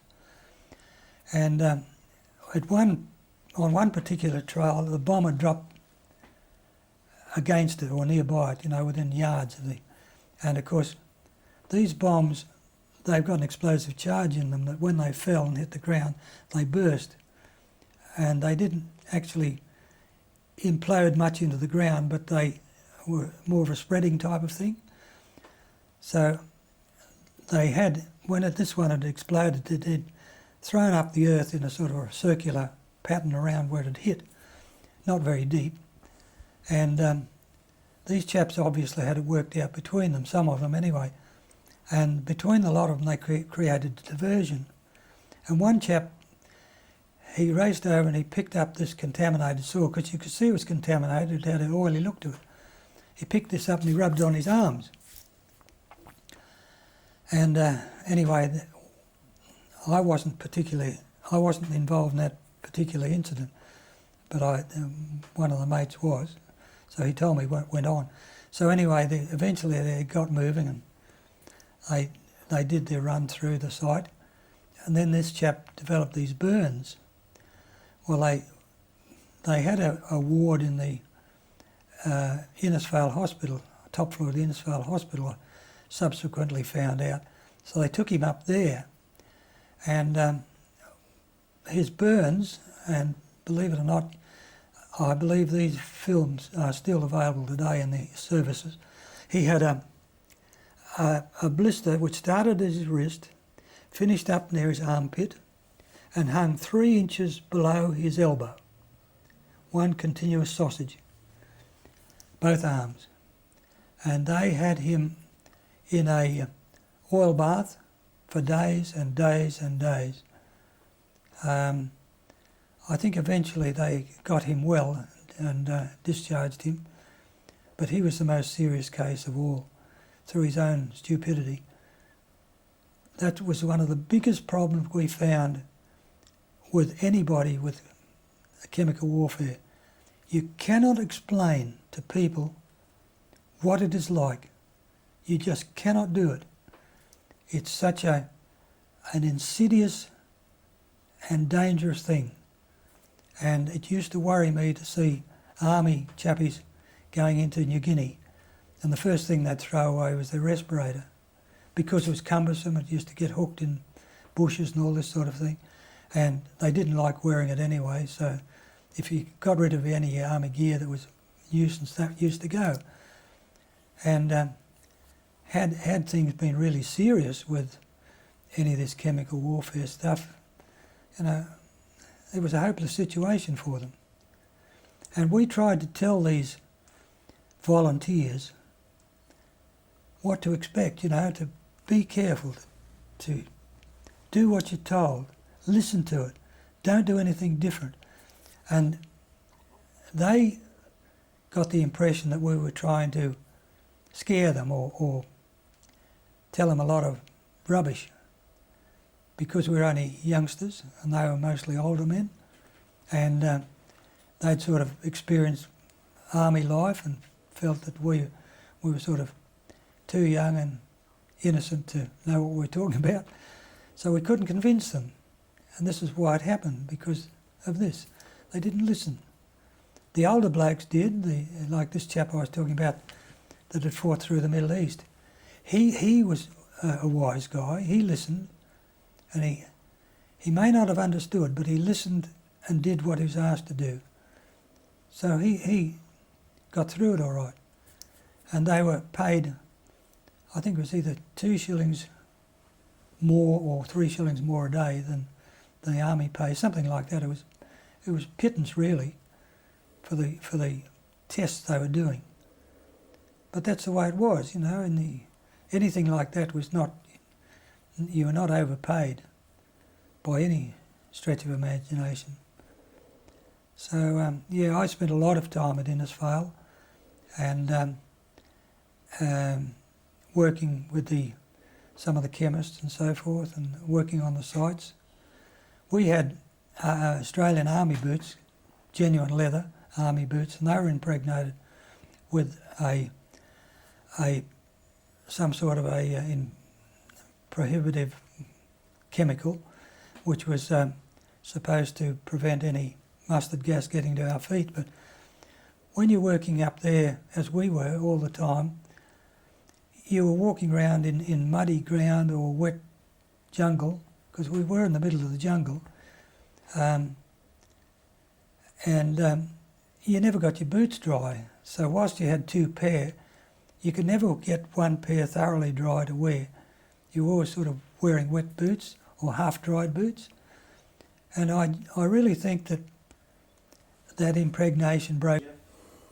Back at Innisfail, would have you ever volunteered for what they did, the guinea pigs, No. with knowing what you knew? No, we were never even asked to participate in that, because we were considered solely as technicians, and Innisfail was a joint setup. It was Americans, Australians and British, and the person in charge was a Major Gorrell from England, whom I didn't like particularly, because he was a very abrupt man, a case of do as I tell you, not do as I do sort of thing. And most of us have the opinion, because he came from the chemical warfare station in England, that he snavelled most of the information from Innisfail, including our records.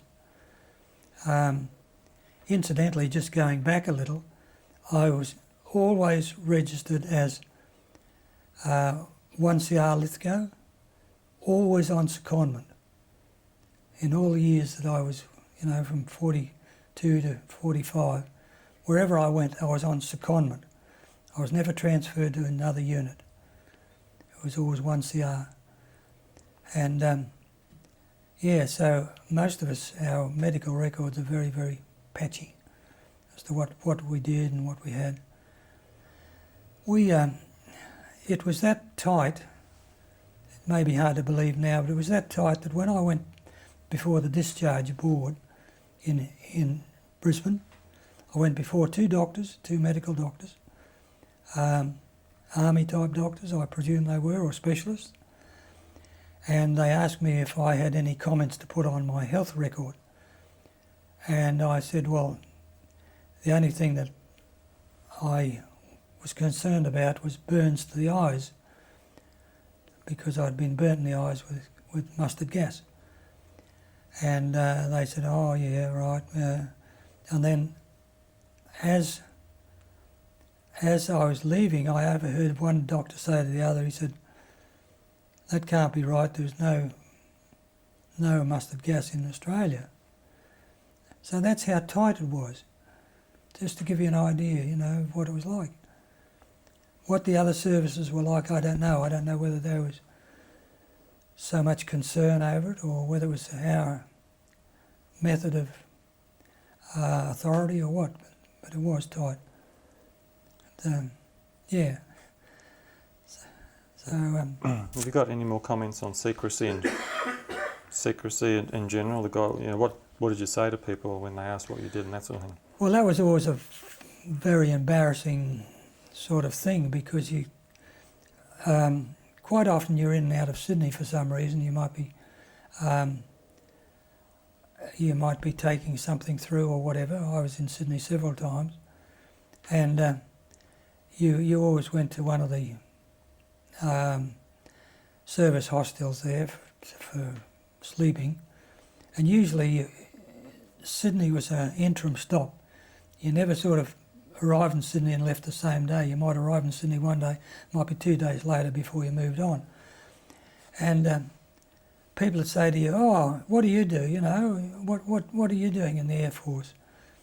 And you had to think up what you were doing, so the impression that we got was that they considered we were dodging the front sort of thing. You know, we were keeping low profile, out of the way. In other words, as one army bloke said, "Oh, bluebirds, all wings but can't fly." So, you know, it was embarrassing, but you sort of got used to it, I guess. We didn't get that in North Queensland, of course. That was only happening when I was in Sydney. At North Queensland, there was never anything like that. Principally, I suppose, because we were in areas where we weren't coming in contact with a lot of people. Even at Innisfail, there was you didn't come in contact with a lot of the townspeople at all. We were a separate entity. I often wonder what they thought of the whole deal, you know, coming and going, and what we're up to. But we never ever made friends or anything with people in Innisfail. Probably time more than anything, because you're always busy. Just briefly, any memories of Picton Tunnel? Picton Tunnel? Not really. So you don't have any, do you have anything to say? Or? Not really about Picton. I never stayed there. I sort of went there one day and gone the same day. I was only there a couple of hours, something like that.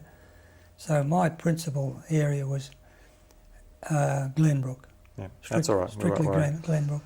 Messages in the bombs we talked about a minute ago. Have you got any comments? You heard it through other people. Can you tell me what you heard from them? Would you repeat that question? The messages in the... Yes. Yeah, well, a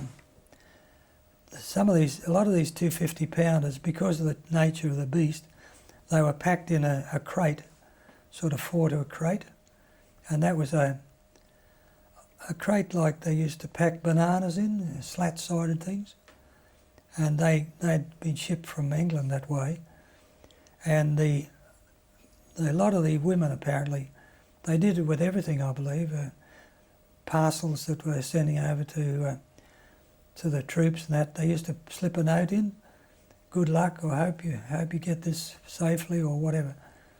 And some of the boys found these notes wedged in these crates, more by good luck and good judgment, I think, because the crates were open to the wind and the waves and whatever, you know, because they were stacked out in the open, when we got them anyway. So the notes there must have been darn good to stay in the confines of the crate. But yeah, there was notes came through. One of the boys had one. He showed me. I've forgotten now what it said, but something about good luck or whatever. Did you sign a secrecy act? Yes. If you can you explain about it and how seriously you took it? Well,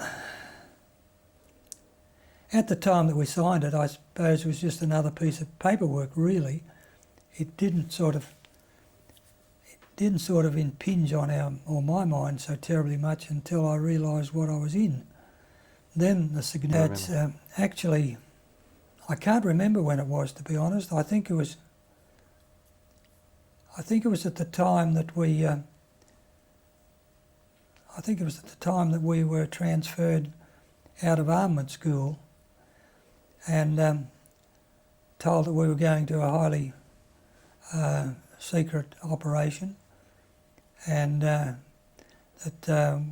we were sworn to secrecy, 30 years I think it was. And I later heard, in civil life, from a friend of mine that worked for the Department of Veteran Affairs, that we'd also, he claimed I'd been listed on the 40-year list as well, so that they could call me up till I was 40 years of age or 45 years of age. I never knew anything about that, but I knew that I was supposed to keep mum for some 30 years from the time of signing the document, which was easy because nobody wanted to know and nobody understood, so it was pointless trying to explain to people. And as I said, people have no idea of what it's like. They really haven't. It's like a lot of us oldies now, we've got no concept of computers, you know. Two keys in a square box and you call it a computer and we wouldn't know what the devil to do with it. Some of us would, but I wouldn't. Not interested. Or perhaps lack the knowledge, I don't know, but that's the way it was, you know, really, with chemical warfare. The name in itself is probably misleading because it's not listed as war gases, it's just listed as chemical warfare. Well, what is chemical warfare? It could be anything. That's how broad the title is, in my view anyway. Well, yes, we signed. I did sign a document which, in my belief, was the Australian, what do they call it, the Australian security document or something, Australian security document or something like that, which meant virtually that you were not allowed to discuss what you'd been doing over that period of service within the service, and it was to carry on into civil life. That's my belief. Now, at that time, we, you know, signing documents, so it's just another document that you sign, one way or another, because when you join up, you sign this document and that document and something else. So periodically, you sign documents, and that was the way it was. But I think it was, I'm pretty certain it was when we were transferred out of Hamilton, around about that period of time. Yeah. Did you? Can I just ask a question there, Geoff? Did you ever question that what you thought that chemical weapons were now defunct after First World War, and you were asked to sign this document? Did you sort of put two and two together that basically what you were doing? No, it was too early in the piece because we weren't, or I wasn't involved in it at that time. They just told me the usual story about I'd been selected to go into this armament section, which was highly technical and new and top secret. And my belief was at the time, or my thoughts were at the time, because they said I'd be going to Lithgow, which was where the small arms factory was, my belief was that we were going to work on some new and modern weaponry there as an armourer. That was my belief and thoughts at the time. And I couldn't have been more wrong if I'd have tried, really, but still, who knows? That's all hindsight now. You can only look back at it after all these years. But when you got there and you realised that what you were actually handling was chemical weapons, in fact mustard gas, did that set up alarm bells or a bit of an internal dilemma for you? In a way, I suppose it did, because, as I said... In a way, what did? I need you to in a way, the fact that it was mustard gas, probably it more surprised me than anything, because up till that period of time I thought it had been outlawed, and I am still of the firm belief that the Australian government had signed a document to say that they would not have mustard gas in Australia. That's my belief. Whether I'm right or wrong, I don't know. And on the other hand, it didn't surprise me in a way, because when you're in the services, whether it's Army or Navy or whatever, there's all sorts of things pop up, different sequence which you thought wouldn't or couldn't or shouldn't happen, does happen. So it was another step in the direction of fighting a war. That's virtually what it was. And the belief that we were given was that it would only be used in dire circumstances, because they were worried the Japanese would use it, or use a form of it in the islands. And my belief also is that the Americans were the prime movers behind it. I don't think the Australian and perhaps the British even were so keen to push it along as the Americans. They seem to be the prime movers of it. Again, it's only a feeling I've got, nothing substantial, just observations and so forth. Did you guys talk about this, like with your mates, with your colleagues? Did you guys sort of say, we're handling this stuff? I think it's been banned. Was it ever discussed? Not really, because I think we're all of the same belief that, well, it's here now, we've got it, we've got to look after it and do the best we can. I think we're all surprised, or some of us may not have been, but I think most of us who had any knowledge of the First World War sort of suddenly got a shock that we'd got it. The story one of the stories that I heard and was sort of relayed to me, whether it's rumour or whether it's true or not, I don't know, but the stuff had gone to the Middle East, and because Japan had entered the war here, the British didn't want to take it home. Well, they didn't want to take it home under any consequences, I believe. And the Americans appeared to be terribly scared of the gases that the Japanese had tried on the island. So consequently it was shipped out here, such as in the Glen App. Whether that's true or false, I don't know, but because a lot of the stuff, some of the early stuff that we did handle in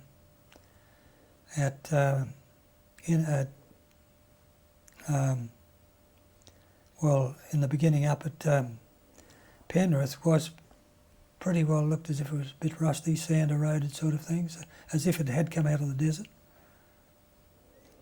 Hence the setting up of the venting and so forth, venting and repainting and all this sort of thing. Did they ever tell you about the Geneva Gas Protocol 1925? Never mentioned? No, never. Did you ever talk to your immediate family during the war, your parents, about what you were doing? Or was it that secret you couldn't even talk to them about it? Not allowed. Well, I didn't. I didn't for two reasons, mainly because we were supposed not to. As far as my parents were concerned and telling them what I was doing, for two reasons I didn't tell them. One was that we were not supposed to tell them anyway, because it was so secret. The second was that it would have upset both my father and my mother, particularly my mother, because she knew what had happened to close friends and so forth in the First World War. And I think she would have been having the screamy, what do they call them, screamy hemogemies or something if she found out that I was involved in the same thing again. It's just a strange twist of fate, I suppose. Because, as I said before, several of my father's friends had been affected by it, some of them terribly. Do you attribute, since the war, any physical or mental problems due to your working with mustard gas, phosgene or any other war gases? Well, yes. A lot of what I have now I put down to the carcinogenic attributes of mustard more than anything. In about 1960, after the war, I had pains in the stomach, and they used to, in those days, the doctors used to call it a rower's complaint or something, and it was a tightening of the muscles on the stomach from anxiety. Can't think of the name of it now, but anyway. So repeat that? Nervous dyspepsia. Yeah, eventually they put it down to nervous dyspepsia. So I was accepted by the Department of Veteran Affairs for having nervous dyspepsia, and I was on a 10% pension for years and years and years. Following that, I've got a form of emphysema. Fortunately, it's not terribly bad. I've suffered from arthritis and osteo, and currently my feet are playing up. Subsequently, I've now been given a gold card in recent years, but that's as far as it's gone. I must admit that in later years, I've got really no complaints about the Department of Veteran Affairs. They haven't refused anything which the doctors have recommended that I needed in the way of going to specialists or this sort of thing. In fact, they've even provided these shoes I wear, which are imported from America because they're, for some reason, my left leg is shortened. It's about 3/8 of an inch shorter than my right. Nobody can explain why, so my left shoe is built up by 3/8 of an inch. And Department of Veteran Affairs bring these in from America for me, as and when. I've only had a few pairs because they last a very long time. But yeah, things like that, you know, they've been quite cooperative. So I can't really downgrade them in any shape or form. So you've partially answered my next question, your reaction to Veterans Affairs, but I was also going to add in there Department of Defence. Have you got any views after the war? Well, no, not really. I think now that the Department of Defence has probably got very lax. I think that the system of training and men working in the services now is, I don't think the discipline is there for a really... I'm thinking more in terms of the chemical warfare side. Yeah, I don't... No, but in the reaction to you guys, and well, I personally think that the Department of Defence should keep their hands off any sort of chemical warfare for warfare purposes, regardless. It's too deadly because people, as I said, people don't understand it. And it's the quickest way to lose troops that you could possibly find, in my view. And it should be really banned totally from any sort of Department of Defence thinking. Sorry, excuse me, just turning page. Can I ask a question, AJ? Yep. On that note, Frank, do you ever wonder about, when you read about what's happening in Iraq and our entry into Iraq and the threat of chemical weapons there and the search for weapons of mass destruction, given what you know about Australia having chemical weapons in the Second World War that we weren't supposed to have, does it make you suspicious or wonder about hypocrisy? What do you think about it?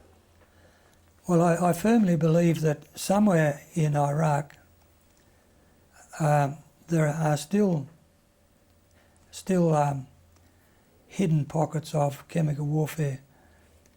So you can disguise it, you can bury it, you can get rid of it in isolated places, and the way they work over there, it's quite possible that these sites were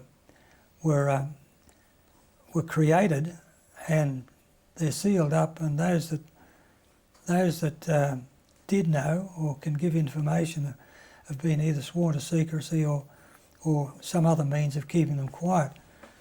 And as far as chemical warfare is concerned, when was it Iraq and Iran? They had that chemical warfare war a few years ago. Our Prime Minister of the day offered to send a crew over there to show them how to burn mustard gas. Now, he could have only got that from us, Second World War veterans. So those records must be there, because he vocally said on TV, that was a printed word in the papers. I don't think it was ever taken up, but unless he knew, or unless we knew how to do it, then why would he make that statement? This would have been Hawke, I think. That's correct, Bob Hawke. Should we talk about our chemical warfare past? About what you guys did?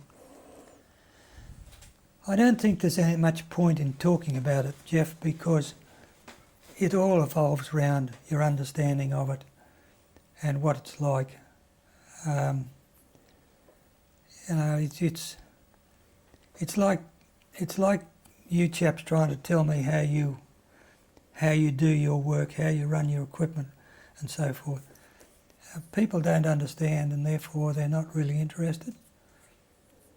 Over the years, there's been numerous articles in different papers, particularly the southern end papers, about chemical warfare and this sort of thing, which is sort of a 2-day reporting incident, and then it's just died. So I don't, you know, I think history's history, and that's it. You just can't go back over it. The only way probably that you can do it nowadays is with visual screening through the War Museum, to physically show films of it that people can see and understand. The written word will never do it because it's too hard to understand, in my view. That's the reason why we don't know anything about it. Yeah. It's quite involved, chemical warfare, when it gets down to how it works and so forth and so on, and what to look for and what to safeguard against and how to detect it. During the Second World War, they set up these gas chambers and put troops through them. Now they were given about half an hour in a sealed container with a 10% concentration of mustard gas to give them the smell. That was utterly useless. It was a useless exercise because you don't retain the smell, and secondly, it's like everything else. It's like car fumes.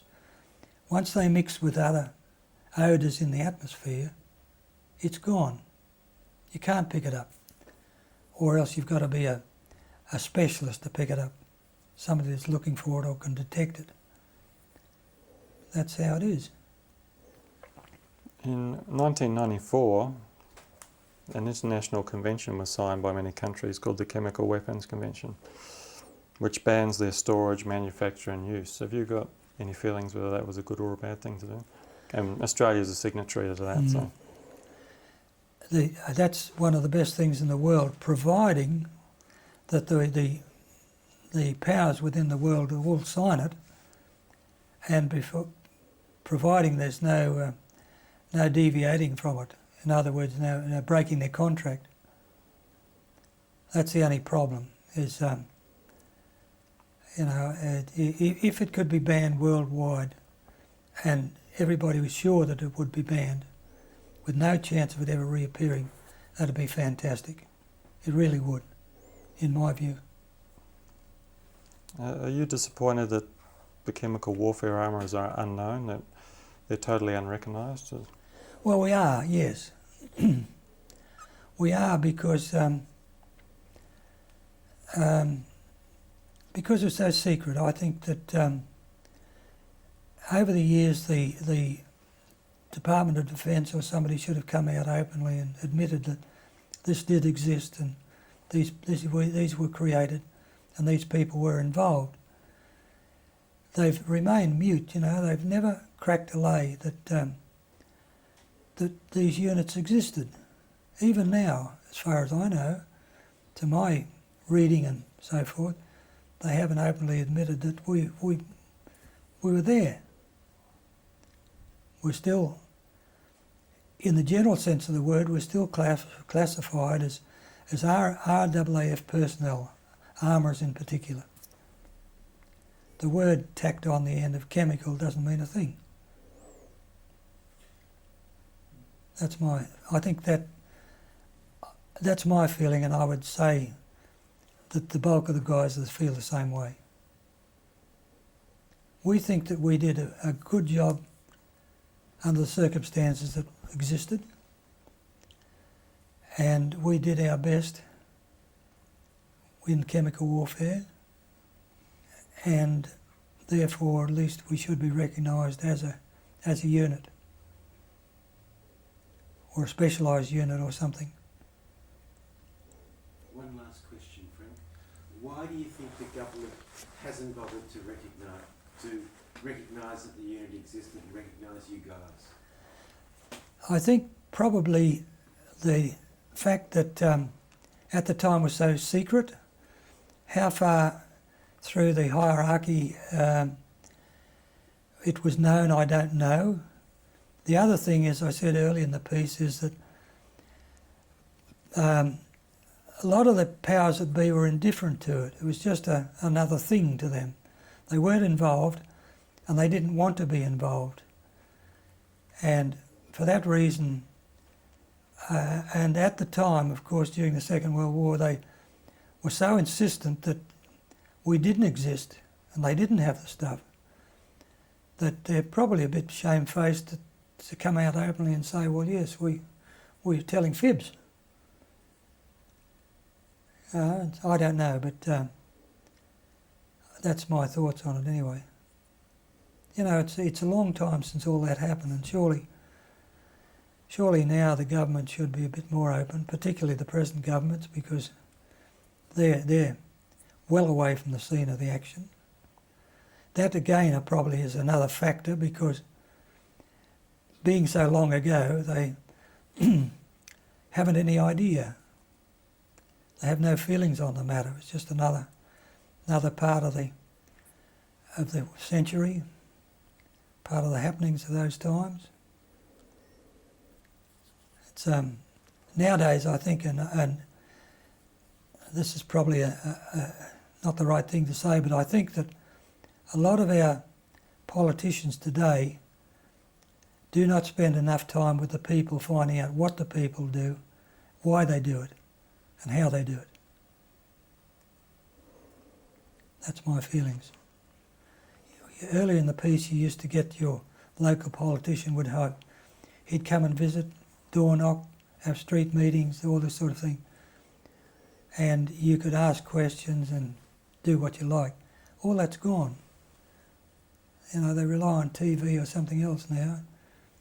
Might walk the streets some places, but in the main they don't have physical contact with a lot of people. I'll end on a positive note. What was the importance of the reunion to you and the other guys?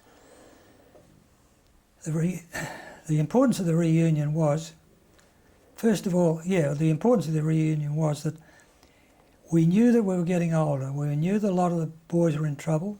They were sick.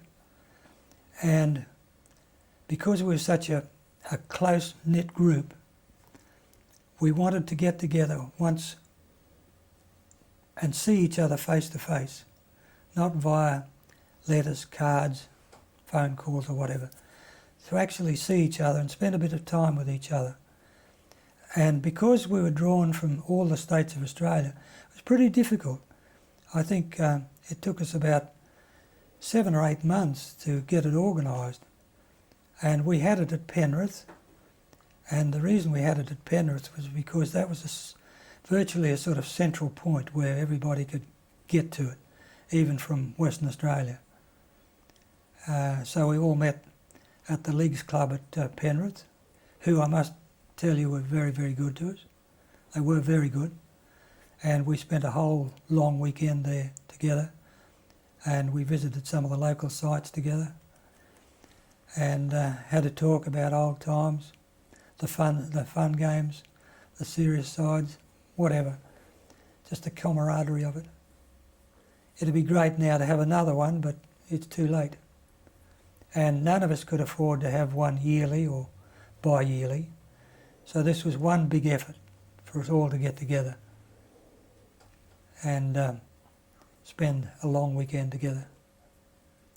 What was it like going back to Glenbrook after 50 years? Totally different. The whole concept of the place had changed. It no longer looked like the site it used to be. The Department of Water and Irrigation or something had taken over part of it, and the tunnel was just a tunnel. There was nothing in it. There was doors on it because they were back to growing.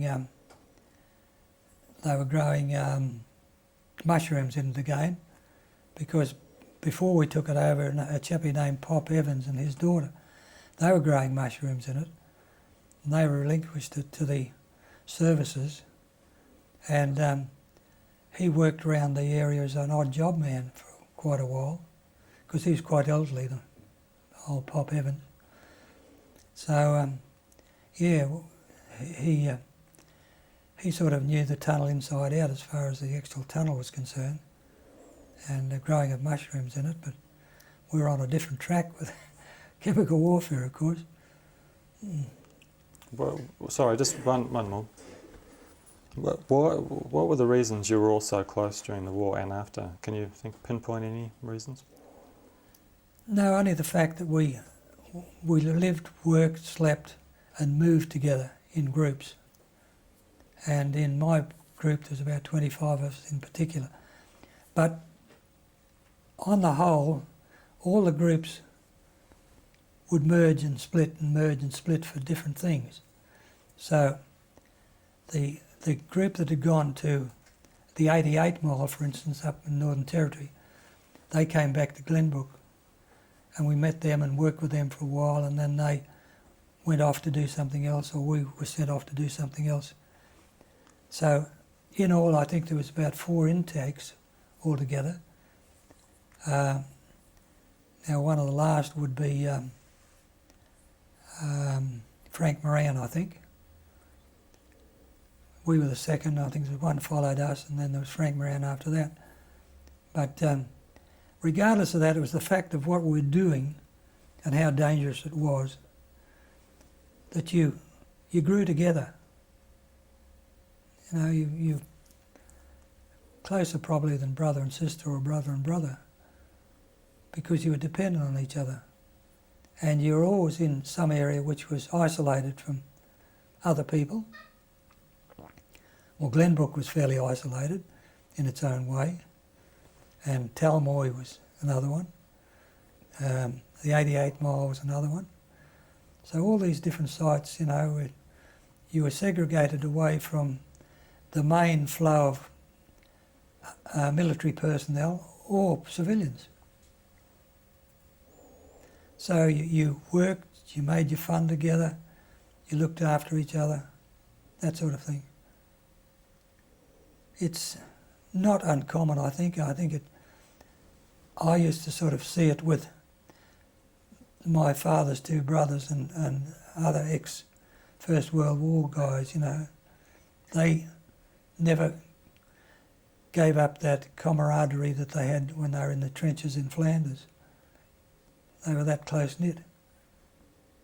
It's a hard thing to explain. In fact, I don't really think you can explain it, but it's there. You know, put any of us together, Kevin and I, or any of us for that matter,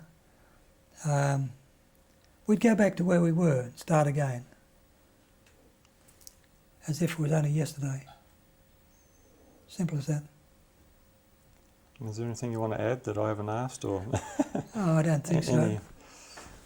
I think I've pretty well covered as much as I can for you. Not just what you did, but any reflections and what to tell people, you know, about the future and stuff. Yeah. Oh, really speaking, I suppose, I don't know really as whether I'd have been any worse or better off in any other mustering than I had. Admittedly, I wasn't in the shooting part of it. I wasn't in the front end, and that's probably the hardest part to explain. That's what makes it so difficult to tell people. But who knows, if I'd have got my wish to be an armourer air gunner, I could have been dead and buried within 3 or 4 years in the aerial fights that went on, this sort of thing. So who knows, you know, it's you accept what you've got and that's it. I think I'm extremely lucky. I've reached the age I have, reasonably good health. I'd like to live to 100, provided I had good health. But if I don't, I don't. There's nothing I can do about it. It's, as I said, in civilian life, I've been blessed. A good wife, 2 boys, good friends. I've only ever had 2 jobs. When I left the services, I got whatever they call themselves then, the Education Department of the Department of Veteran Affairs. They were allotting apprenticeships to different people. There was very little open by the time I got out, so coming from a wool growing family in a wool growing area, I decided that I'd like to be a tailor. So I was a master tailor for 20 years, whereby when I say a master tailor, I could cut, fit, sew a suit to fit a person and know what I was doing. And then the company I worked for, which was Rothwell's Limited, which was a well-known menswear store, it collapsed. And fortunately through my scouting occupations, because after the war and I had 2 boys, I elected to become a scout leader. And eventually I became what was called the GSM, General Scoutmaster for Corinda Group. I was that for years. And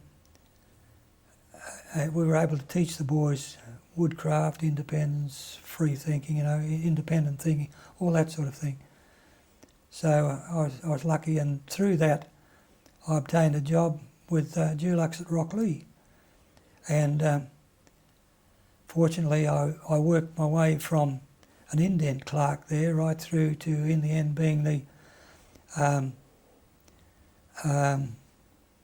customer service manager for the last 5 or 6 years, which meant that I was handling every facet of the company's business, whether it was painting cars or painting industrial sheds or house painting or powder coating, whatever you name it. I had to have a knowledge of it to pass on to customers or handle their inquiries and all this sort of thing. So, in general terms, life has been good to me. No real hassles there, no complaints. And as I said, going back to Department of Veteran Affairs, they've been good. As far as they've gone, they've conceded everything that have been requested pretty well. You hear some people gripe about it, but if you play fair with them, I think they play fair with you. Some of the guys don't. They try to cheat and all this sort of thing. It's not on. You've got to be open and fair with whoever you're working or dealing with. My attitude to working life has always been that you do 8 hours work for 8 hours pay. And if you can walk away at the end of the day and say, well, I've done 8 hours work properly, or I'm satisfied with it, then that's as good as you'll ever make it. Money doesn't mean a lot. Ira and I have never had a lot of money. I've never earned high wages. I've earned average wage, good wages, but I've never been one to chase jobs because it paid more. Both the companies I worked for looked after me. When I needed time off, when I needed to go home to see my mother when she was dying, I was given time off, fully paid, that sort of thing. So that's the sort of thing that needs to go on, I think. Company needs to look after you and you need to look after the company. I don't know.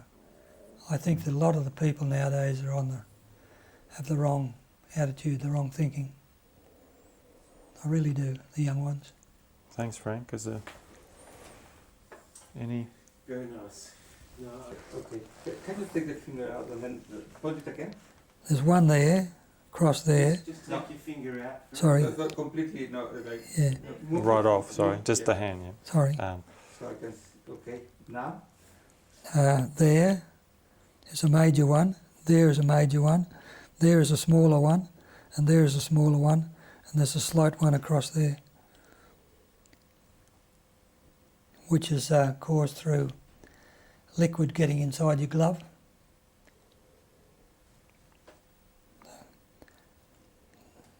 A lot of the ones I said are being only surface skin burns, they've healed over and you can't see them. Just a bit tighter so you get the mark out there. Yeah. Can you show them to me again? Yeah, just that's it. Yeah. Just point to them again, will you please, Frank? Yeah, you got a pen or something? I can No, point. just with your fingers, fine. There's a major one there, there's a major one there, a small one, another one there, and a small one there.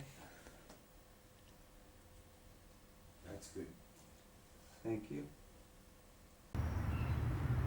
Frank, if you can give me your full name, your rank and where you worked for. My name is Frank Ernest Burkin, and my rank was leading aircraftsman, chemical warfare, armourer, RAAF. I want to talk about the justice post-war for the armourers and specifically gold cards. I'll give you a free rein. I think I've already sort of given you an indication of what I'm after in terms of during the war the armourers weren't outside of Australia, so they're not eligible, but some of you received one by accident. Can you talk as much as you can about that time? Some of the armourers were outside Australia for approximately a month, I think. I can't remember the total number of us that were sent to Dutch New Guinea. The purpose of going there was to check out American chemical warfare armaments. And because we had been out of Australia, we then became eligible as returned servicemen. In about 1942 or 43, I was suffering badly with nerves of the stomach, and from then on I was treated as a service personnel with a disability, and I had a white card from then on until well into the later years. A lot of the other boys weren't so fortunate because they didn't go out of Australia, even though they had volunteered to go wherever. There was a group of us went to Dutch New Guinea to check out the American weapons there in regards to chemical warfare. I can't remember how many of us went over there. We were over there for probably a month. And that was a bit of a fiasco because we went to Morotai, which is a very flat floodplain type area, and the airstrips there and the surrounds were all metal. And the Americans had brought in, using their black workmen, or whatever term they used for their black servicemen, they were there as general hands and truck drivers and all this sort of thing. And when the armaments came in from the coast, it was dry season, and the truck drivers used to take the ammunition out around the airstrip, find an open spot in the scrub and just tip it out. It wasn't stacked, it was just tipped.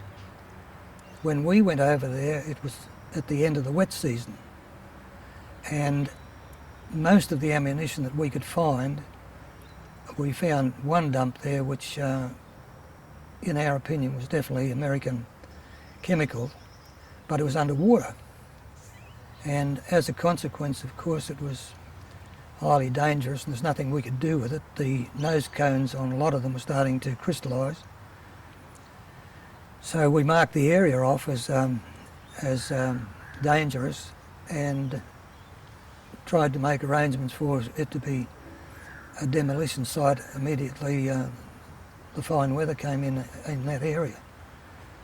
from there we went back to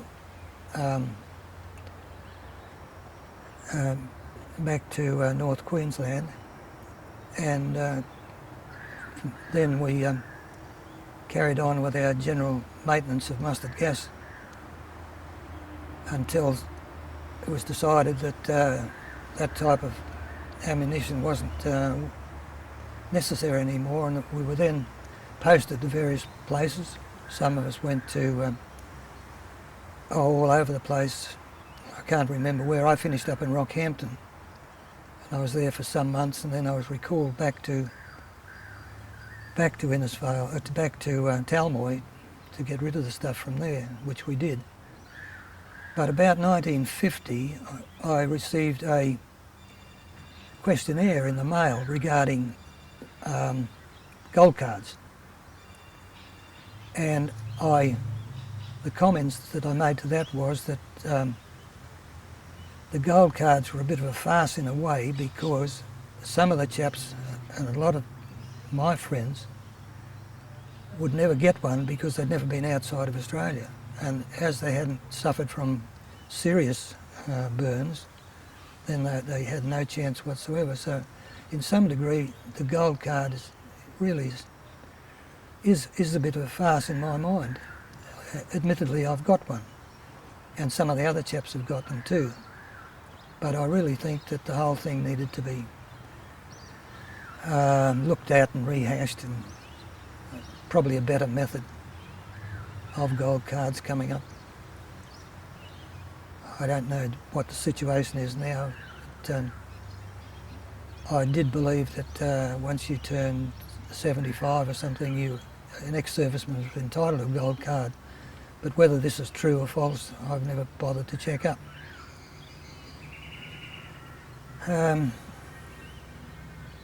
As I said, I had a white card for years, and then eventually, in the more recent years, of course, they decided the department decided to give me a gold card, which covers all medical health problems and so forth. So I'm one of the fortunate ones.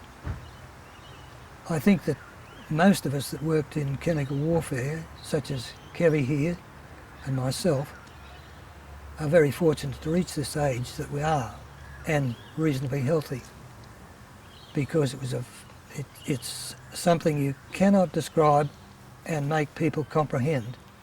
And for years, if you ever mentioned it to anybody, they thought that you were stupid, an idiot, and it never existed. And the comment that was made that the Prime Minister said that we never had that sort of thing in Australia is totally and utterly ridiculous, because we did have it. And we had tons of it. And we were the ones that had to learn from scratch how to handle it in tropics, because the person in charge at Innisfail, Major Gorrell, he had all the experience for the cold climates and what mustard gas and other gases would do over there, but he did not have a clue as to how it would react in the jungle.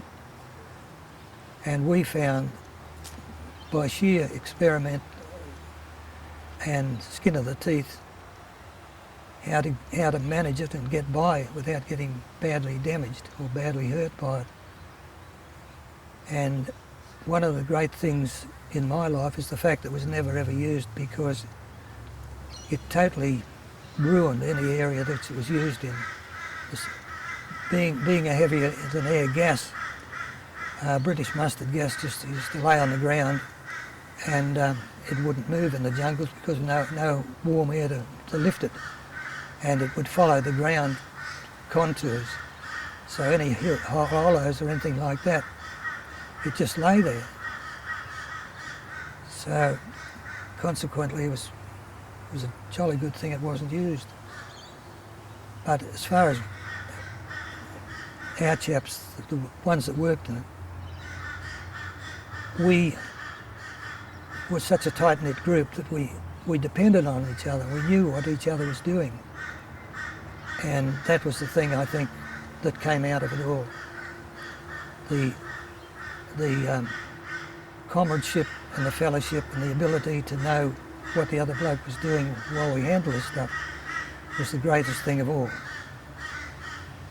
in my opinion. And the chaps that are left now, which are few, out of, I think it was 123 of us altogether in the beginning. I think there's only about 13 or something left now. And I could, they're still my mates. I can still talk to them now as I did 60 odd years ago. And the pity of it all has been so hush-hush. Some of our blokes really, such as Frank Moran, really deserve something better than what they've got. They really do. Because I've got a gold card, I'm fairly well off, but Frank Moran has got naught, nothing. And it's wrong. And it's wrong that it shouldn't have come to light years ago. There's quite a few of our blokes were commended for some sort of recognition, which was quashed and never got any further than the headquarters typewriter, I think. And that was it.